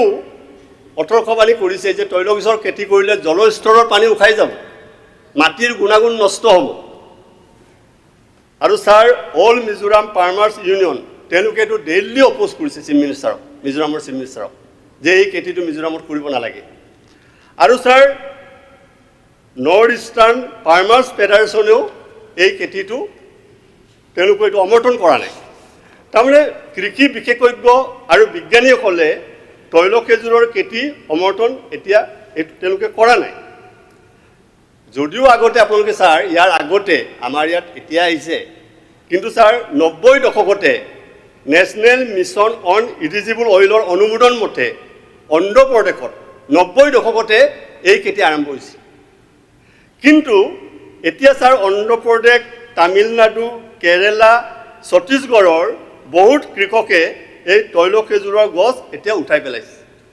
এইটো মাননীয় কৃষিমন্ত্ৰী এইটো খবৰ ল'ব পাৰে আৰু ছাৰ শ্ৰীলংকা চৰকাৰে তৈল পামৰ ৰপ্তানিত নিষেধাজ্ঞা জাৰি কৰিছে ছাৰ অকল এইটোৱে নহয় তৈল গছৰ খেতি আমাৰ পৃথিৱীৰ আটাইতকৈ য'ত বেছি হয় মালয়েছিয়া আৰু ইণ্ডোনেছিয়া চৰকাৰে ইণ্ডোনেছিয়াৰ ৰাষ্ট্ৰপতিয়ে 2018 চনত আৰু নতুনকৈ ইণ্ডোনেছিয়াত তৈল গছৰ খেতি কৰাৰ নিষেধাজ্ঞা জাৰি কৰিছে তাত তৈল গছৰ খেতি কৰিবলৈ দিয়া নাই নিষেধাজ্ঞা তেওঁলোকে জাৰি কৰিছে এইকাৰণে ছাৰ আমাৰ এনেকুৱা সন্দেহ হয় এতিয়া ধৰক 4টা কোম্পানীক চৰকাৰে মাটি এলটমেণ্ট দিব 3,75,000 হেক্টৰ বিঘা হিচাপে 28,750 বিঘা মাটি এতিয়া ছাৰ এইটো এনেকুৱা পিছত নহয়তো যে ইষ্ট ইণ্ডিয়া কোম্পানীৰ নিচিনা হয় যিবিলাক কোম্পানী এইটো মাটি এলটমেণ্ট দিছে যিবিলাকে তৈল গছৰ খেতি কৰিব তেওঁলোকৰ লোকচান নহয় তেওঁলোকে খেতি কৰিব তেওঁলোকৰ লোকচান নহয় কাৰণ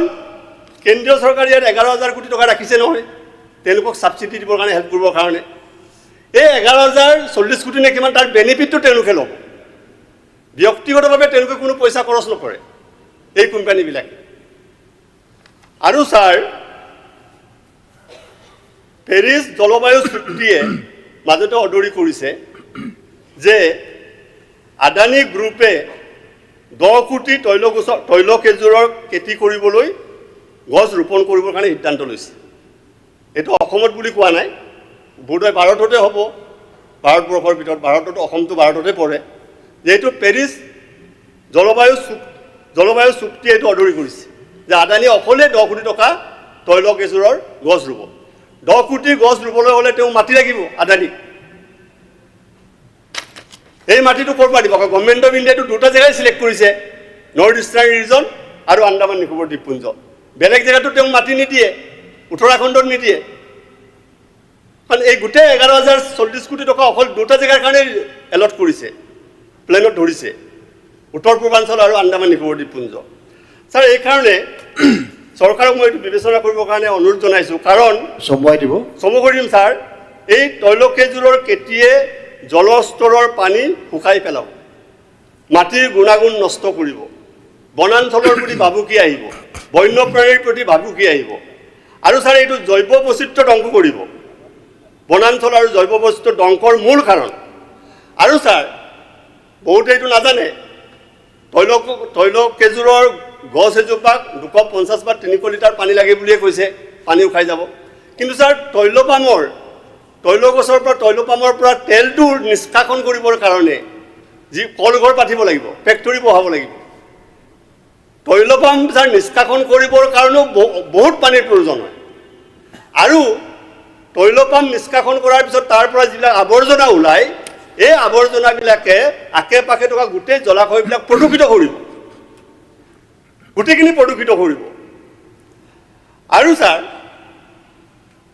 এই পাম তেল নিষ্কাশনৰ কাৰণে যিবিলাক আমাৰ কলঘৰ বহাব তাত এই কলঘৰত যেতিয়া পাম তেল নিষ্কাশন কৰিব তাৰ পৰা প্ৰচুৰ গ্ৰীণ হাউচ গেছ উৎপাদন হ'ব পাম তেল নিষ্কাশনৰ ফলত ওলোৱা আৱৰ্জনাৰ পৰা গ্ৰীণ হাউচ গেছ উৎপন্ন হয় ইয়াৰ পৰা কাৰ্বন ডাই অক্সাইড জলীয় বাষ্প নাইট্ৰাছ মিথেন অক্সাইড আৰু অজন গেছ উৎপন্ন হ'ব যি গোলকীয় উষ্ণতাৰ বৃদ্ধিৰ অন্যতম কাৰক হয় এইকাৰণে মাননীয় মন্ত্ৰী ডাঙৰীয়াক মই অনুৰোধ জনাইছোঁ যে আপুনি আৰু মাননীয় মুখ্যমন্ত্ৰীয়ে আকৌ এই কথাটো এবাৰ মাটিবিলাক কোম্পানীবিলাক বেছিকৈ এলটমেণ্ট দিয়াৰ আগতে আকৌ এবাৰ আপোনালোকে আলোচনা কৰক আছাম এগ্ৰিকালচাৰ ইউনিভাৰ্চিটিৰ লগত আলোচনা কৰক অসমত বহুত বিজ্ঞানী আছে যে আমাৰ কটন ইউনিভাৰ্চিটিৰ প্ৰফেচাৰ মই সময় নাই কাৰণে কোৱা নাই কটন ইউনিভাৰ্চিটিৰ প্ৰফেচাৰ তেওঁলোকে বহুতে ইয়াৰ এগেইনষ্টে কৈছে আৰু আপুনি সব পেপাৰ যোৱা এমাহত আপুনি গোটেই পেপাৰ পঢ়ক প্ৰতিটো পেপাৰত আৰ্টিকল আছে তৈলপাম গছৰ পেপাৰত এটাও আৰ্টিকল নাই তৈলপাম খেতিৰ কাৰণে মাত্ৰ মুখ্যমন্ত্ৰী আৰু কৃষিমন্ত্ৰীয়ে অপক্ষে কৈছে বাকী সব এগেইনষ্টে কৈছে ছাৰ ধন্যবাদ থেংক ইউ মাননীয় মন্ত্ৰী মহোদয় মাননীয় উপাধ্যক্ষ মহোদয় যিহেতু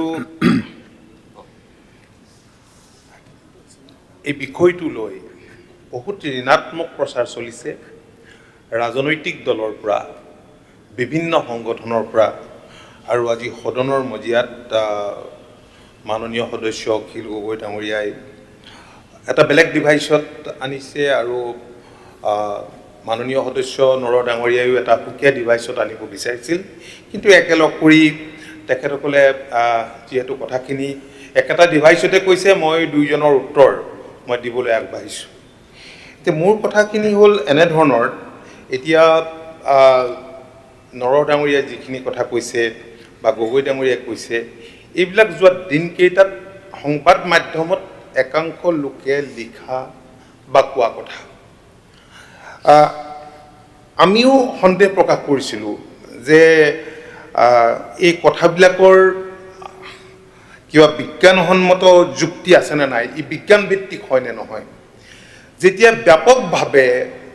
অইল পাম সম্পৰ্কত লিখা পঢ়া আৰম্ভ হ'ল সংবাদ মাধ্যমত প্ৰকাশ পালে তো মাননীয় মুখ্যমন্ত্ৰীয়ে ক'লে যে এই বিষয়টো অলপ গভীৰভাৱে অধ্যয়ন কৰিব লাগে আৰু ICAৰ পৰাও জানিব লাগে চৰকাৰৰ পৰাও ভালকৈ জানিব লাগে আৰু সেইবাবেই যোৱা দিনকেইটাত আমি এই সম্পৰ্কীয় বহুত তথ্য বিভিন্নজন বিজ্ঞানীৰ পৰা লৈছোঁ ICAৰ পৰা লৈছোঁ আৰু মই সেই কথাখিনি মানে বিজ্ঞানভিত্তিক যিবিলাক তথ্য আমাৰ হাতত আজি আহি পৰিছে মই সেইখিনিকে আজি সদনৰ মজিয়াত উত্থাপন কৰিবলৈ বিচাৰিছোঁ মাননীয় উপাধ্যক্ষ মহোদয় আপুনি জানে যে দেশৰ জনসাধাৰণক সম্পূৰ্ণভাৱে স্বয়ংক্ৰিয় কৰি তুলিবলৈ দেশৰ মাননীয় প্ৰধানমন্ত্ৰীয়ে বহুতবোৰ ব্যৱস্থাৰ কথা কৈছে এখন আত্মনিৰ্ভৰ ভাৰত গঢ়াৰ বাবে সকলোকে কাম কৰি যাবলৈ আহ্বান জনাইছে দেশৰ ইকনমি দেশৰ ইনফ্ৰাষ্ট্ৰাকচাৰ টেকনলজি বেছ ছিষ্টেম ডেমোগ্ৰাফি আৰু ডিমাণ্ডৰ এই পাঁচটা স্তম্ভক ভিত্তি কৰি আমাৰ দেশখনক আত্মনিৰ্ভৰ কৰি তোলাৰ বাবে প্ৰধানমন্ত্ৰী ডাঙৰীয়াই যি আহ্বান জনাইছে মাননীয় মুখ্যমন্ত্ৰী ডক্টৰ হিমন্ত বিশ্ব শৰ্মা ডাঙৰীয়াইও একেধৰণেৰে অসমখনক আত্মনিৰ্ভৰ কৰিবলৈ বিভিন্ন পদক্ষেপ গ্ৰহণ কৰিছে এতিয়া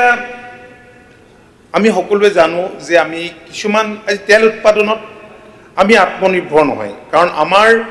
অধিকাংশই বাহিৰৰ পৰা আহে মানে 80% তেলৰ পৰাই বাহিৰৰ পৰা আহে আৰু আমাৰ দেশখনত প্ৰতি বছৰে 25 নিযুত টনতকৈও অধিক পৰিমাণৰ তেল প্ৰয়োজন হয় আৰু এই পৰিমাণৰ তেল আমাৰ ইয়াত উৎপাদন নহয় মাত্ৰ 48%হে আমাৰ দেশখনত উৎপাদন হয়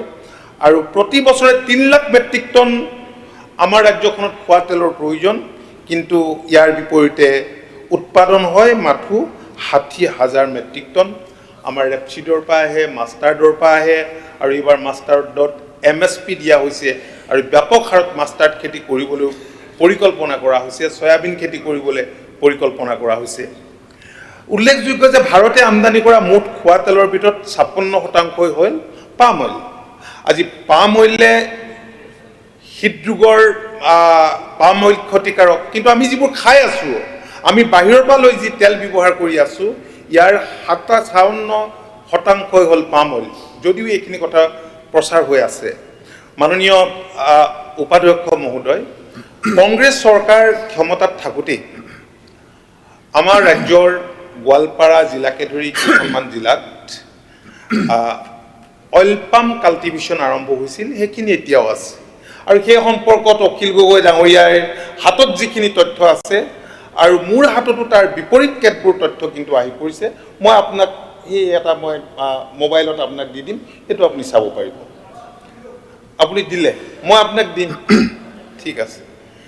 এতিয়া খোৱা তেলৰ ক্ষেত্ৰত দেশখনৰ এই পৰনিৰ্ভৰশীলতা দূৰ কৰিবৰ কাৰণেই ভাৰত চৰকাৰে NMEOOP নামৰ এখন আঁচনি ৰূপায়ণৰ কাম আৰম্ভ কৰিছে আৰু এই আঁচনিখন 2001 চনৰ 5 অক্টোবৰ তাৰিখে গুৱাহাটীত মাননীয় কেন্দ্ৰীয় মন্ত্ৰী টোমৰ ডাঙৰীয়া নৰেন্দ্ৰ সিং টোমৰ ডাঙৰীয়াই DoNER minister Shri G Kishan Reddy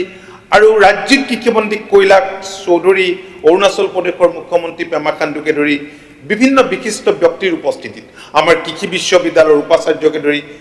বিজ্ঞানীসকল উপস্থিত আছিল উত্তৰ পূৰ্বাঞ্চলৰ আটাইকেইখন ৰাজ্যৰ বিভাগৰ বিষয়া বিজ্ঞানী উপস্থিত আছিল হেতু ৰাইজৰ বাবে মুকলি কৰিছিল আৰু সম্প্ৰতি অইল পাম উৎপাদনৰ বাবে যিখন আঁচনি হাতত লৈছে এইখন মণিপুৰ মিজোৰাম নাগালেণ্ড ত্ৰিপুৰাৰ লগতে অন্ধ্ৰপ্ৰদেশ ছত্তীশগড় গোৱা গুজৰাট কৰ্ণাটক কেৰালা উৰিষ্যা তামিলনাডু তেলেংগানাত এতিয়াও ৰূপায়ণ হৈ আছে উপাধ্যক্ষ মহোদয় স্বাভাৱিকতে আমাৰ মনলৈ অহা এটি প্ৰশ্ন হ'ল খোৱা তেল উৎপাদনৰ ক্ষেত্ৰত স্বাৱলম্বিতা অৰ্জনৰ বাবে অকল অইল পাম কিয় গুৰুত্ব দিয়া হৈছে ইয়াৰ উত্তৰ হিচাপে আমি জনাব খোজো যে আমাৰ তেলজাতীয় যিবিলাক শস্য আছে তাৰ ভিতৰত অইল পাম হৈছে বহুবৰ্ষীয় শস্য উদাহৰণস্বৰূপে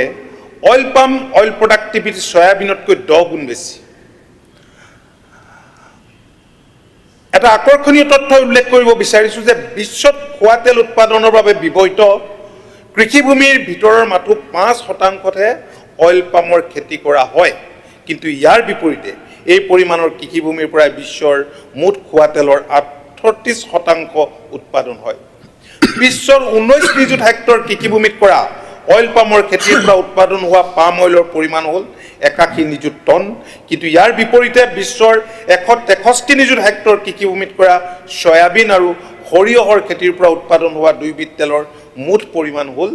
84 নিযুত টন ইয়ে প্ৰমাণ কৰে যে কিমান কম পৰিমাণৰ কৃষিভূমিৰ পৰা কিমান অধিক পৰিমাণৰ পাম অইল আমি উৎপাদন কৰিব পাৰোঁ যে ভাৰতীয় যে কৃষি গৱেষণা পৰিষদ আছে Indian council of agricultural research নামৰ সংস্থাটো হ'ল আমাৰ দেশৰ কৃষি গৱেষণাৰ এটা সৰ্বোচ্চ সংস্থা এতিয়া মাননীয় অখিল গগৈ ডাঙৰীয়াই কেম্ব্ৰিজ বিশ্ববিদ্যালয়ৰ কোনো এজন বিজ্ঞানীৰ কথা কৈছে নেচাৰ কথা তেখেতে কৈছে তাত লিখা ৰিচাৰ্চ পেপাৰৰ কথা কৈছে কিন্তু এই Indian Institute of oil palm research বা IIOPR এটো হৈছে মই ইতিমধ্যে কৈ গৈছো যে Indian council of agriculture research নামৰ সংস্থাটো আমাৰ দেশৰ গৱেষণাৰ সৰ্বোচ্চ সংস্থা এই ICR অধীনতে ই এটা সংস্থা Indian Institute of oil palm research আৰু এই সংস্থাটোৱে বিগত 40 বছৰ ধৰি এই সম্পৰ্কত গৱেষণা কৰি আছে আৰু ইয়াৰ পৰামৰ্শ মতেই এই সংস্থাটোৰ পৰামৰ্শ মতেই ভাৰতবৰ্ষৰ বিভিন্ন ঠাইত অইল পামৰ বাবে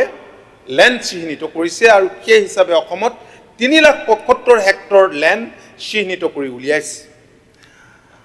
উপযুক্ত বুলি বিবেচনা কৰি আৰু এই পৰামৰ্শৰ ভিত্তিতে 2025-26 বৰ্ষৰ ভিতৰত 2 লাখ হেক্টৰ কৃষিভূমি এই খেতিৰ জৰিয়তে সামৰি লোৱাৰ বাবে অসম চৰকাৰক লক্ষ্য স্থিৰ কৰি দিছে আমি সদনক জনাব খুজিছো যে অসমত কোনো ধৰণৰ ধান খেতি কৰা কৃষিভূমি বা উদ্যান শস্যৰ খেতি কৰা কৃষিভূমিত অইল পাম কৰা খেতি নহয় আৰু এই খেতিৰ বাবে ৰাজ্যখনৰ কাল্টিভেবল ৱাছলেণ্ড আৰু ফেলো লেণ্ডে চিনাক্ত কৰি উলিওৱা হৈছে আৰু এই মাটি আজি নৰডাঙৰীয়াই কৈছে যে 3,75,000 হেক্টৰ মাটি বহিৰাগতক মানে এনে ধৰণৰ ডাঙৰ ডাঙৰ পুঁজিপতিক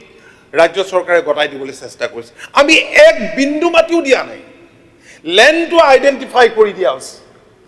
আমি ফৰেষ্ট ল্যান্ড দিয়া নাই আজি যিবিলাক দেশত বা যিবিলাক ৰাজ্যত শেহতীয়াকৈ প্ৰতিক্ৰিয়া হৈছে ক'ত হৈছে যে ফৰেষ্ট ল্যান্ড ধ্বংস কৰি পেলাই অইল পাম খেতি কৰাৰ কাৰণে সেইবিলাকত জৈৱিক দিশত কেতবোৰ প্ৰতিক্ৰিয়া হৈছে সেইখিনি তথ্য মই আপোনালোকৰ হাতত দিম আমি এক চকুটা আমি মাটি দিয়া নাই খালি আমি ডিষ্ট্ৰিক্টবিলাক সিলেক্ট কৰি দিছোঁ ডিষ্ট্ৰিক্টবিলাক আমি আইডেন্টিফাই কৰি দিছোঁ আৰু গগৈ ডাঙৰীয়াই কৈছে যে অইল পাম গছে ভূগৰ্ভৰ পৰা নৰডাঙৰীয়া একে কথা কৈছে যে অতিমাত্ৰা পানী শোষণ কৰিব আৰু এই কথা পেপাৰতো লিখিছে, মই চাইছিলোঁ পেপাৰবিলাকত এইবিলাকেই লিখি আছে, মানে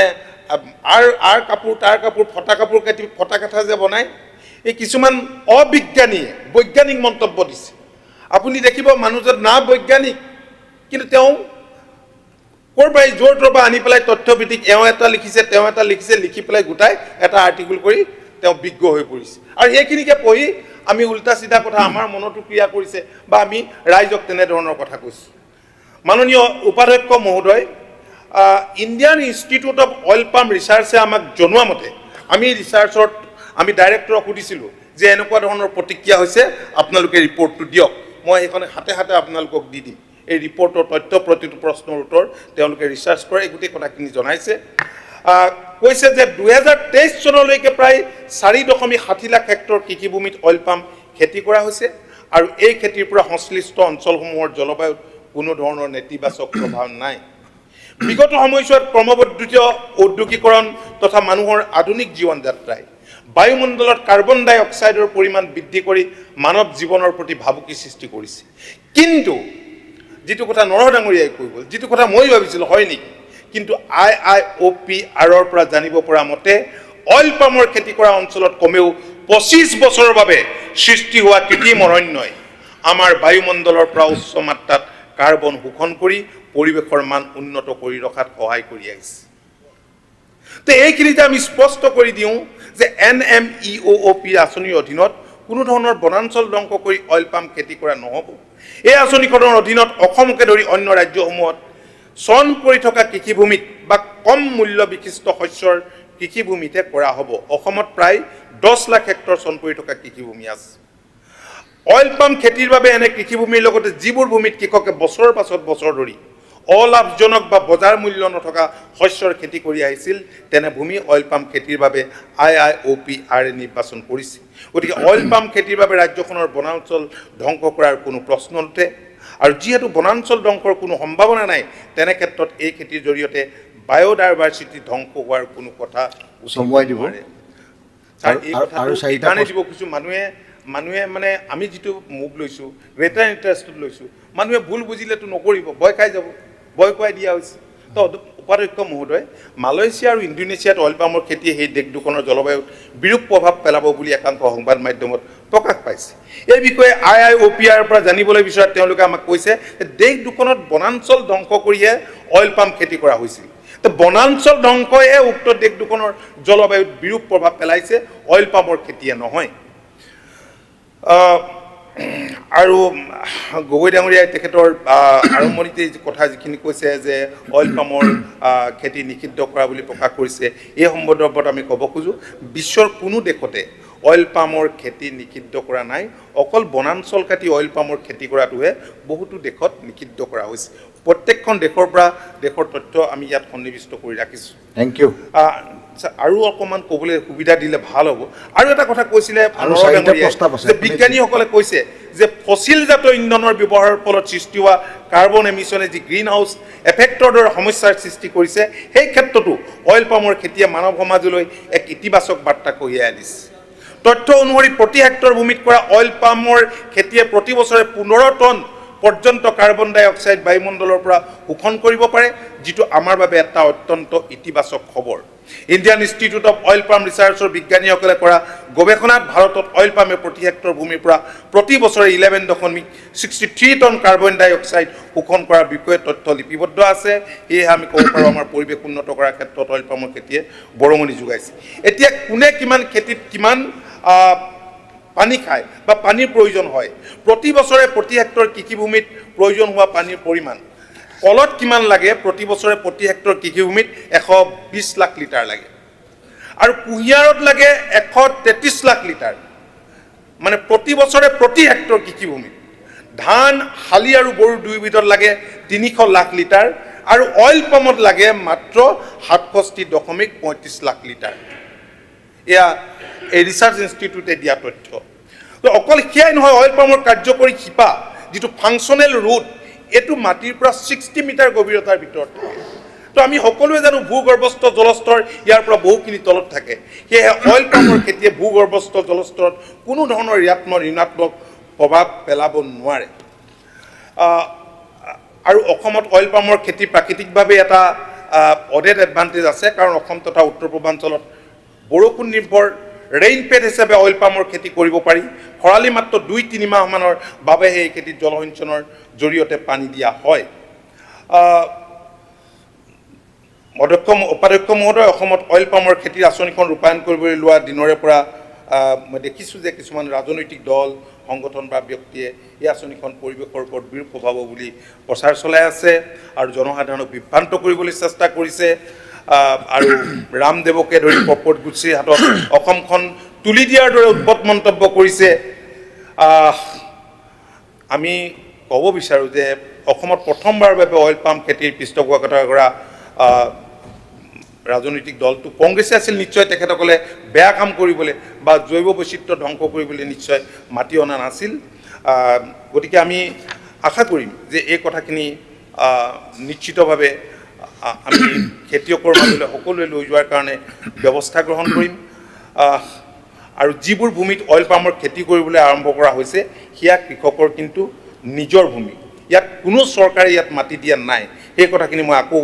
স্পষ্ট কৰি দিছোঁ। পতঞ্জলি ফুড লিমিটেডৰ কৰ্ণধাৰ হৈছে ৰামদেৱ। তেওঁ আহিছিল, তেওঁ সেই উদ্বোধনী অনুষ্ঠানটো আছিল, মাননীয় মুখ্যমন্ত্ৰীও আছিল, ময়ো আছিলোঁ। আৰু তাৰপিছতে আমি যিখিনি কথা কৈছোঁ সেইখিনিৰ ওপৰত বিভিন্নজন ব্যক্তিয়ে লিখিছে। গতিকে আমি ভাবোঁ যে যিখিনি লিখিছে সেইখিনি বৈজ্ঞানিক দৃষ্টিভংগীৰে সেই কথাখিনি কোৱা হোৱা নাই। আৰু এইটো কথা মই স্পষ্ট কৰি দিছোঁ যে কৃষি বিভাগে ৰাজ্যখনৰ 18খন জিলা অইল পাম খেতিৰ বাবে চিহ্নিত কৰিছে। 4টা অভিজ্ঞ কোম্পানী আছে আৰু সেইখিনি কমপ্লিট টেণ্ডাৰিঙৰ জৰিয়তে যাৰ এক্সপিৰিয়েঞ্চ আছে, টেণ্ডাৰিঙৰ নৰ্মছ মতে তেওঁলোকে পাইছে। আমি কোনো তাত কাকো ফেভাৰ কৰাৰ কথা আহিব নোৱাৰে।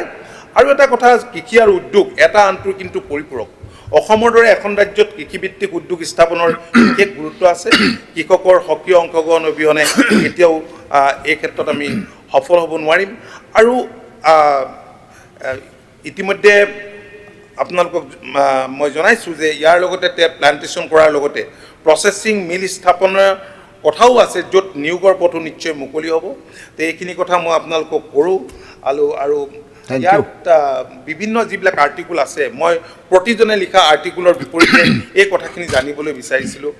আন্দামান নিকোবৰ দ্বীপপুঞ্জত পাম তেলৰ খেতিয়ে জৈৱ বৈচিত্ৰ্যৰ প্ৰতি ভাবুকি অনাত উচ্চতম ন্যায়ালয়ৰ নিৰ্দেশত বন্ধ কৰা হৈছে বুলি কৈছে। তাৰো কথাখিনি আনিছোঁ। মূলতঃ ফৰেষ্টত যি কৰিছে, ফৰেষ্ট কটাত বাধা আৰোপ কৰিছে, বা ক'তো তেনেধৰণৰ অন্য কোনো কথা নাই। মই আপুনি যিহেতু চমু কৰিব কৈছে, মই দীঘলীয়া নকৰোঁ। ইয়াৰ লগতে মাষ্টাৰ্ডৰ ক্ষেত্ৰতো আমি ব্যৱস্থা গ্ৰহণ কৰিছোঁ, চয়াবিনৰ ক্ষেত্ৰতো কৰিছোঁ। আমি যাতে তেল উৎপাদনত স্বাৱলম্বী হ'ব পাৰোঁ আৰু বাণিজ্যিক মূল্য খেতিৰ ওপৰত চৰকাৰখনে যিহেতু গুৰুত্ব দিছে আৰু সেইকাৰণে এইখিনি কৰা হৈছে। আৰু এইটো ভাৰত চৰকাৰৰ এটা যি পলিচি, এই পলিচিৰ ভিতৰতে আমি এই কামখিনি কৰিছোঁ। ধন্যবাদ। ধন্যবাদ। এতিয়া মাননীয় সদস্য অখিল গগৈ ডাঙৰীয়া, আপোনাৰ প্ৰস্তাৱটো প্ৰত্যাহাৰ কৰিবনে? মইতো প্ৰস্তাৱ প্ৰত্যাহাৰ নকৰোঁ বুলি আপুনি জানেই। আৰু মোৰ এইটো নিয়মতে নাই। যদি প্ৰস্তাৱ আনিছোঁ, গুৰুত্বপূৰ্ণ প্ৰস্তাৱ আনো আৰু দৰকাৰী প্ৰস্তাৱ আনো,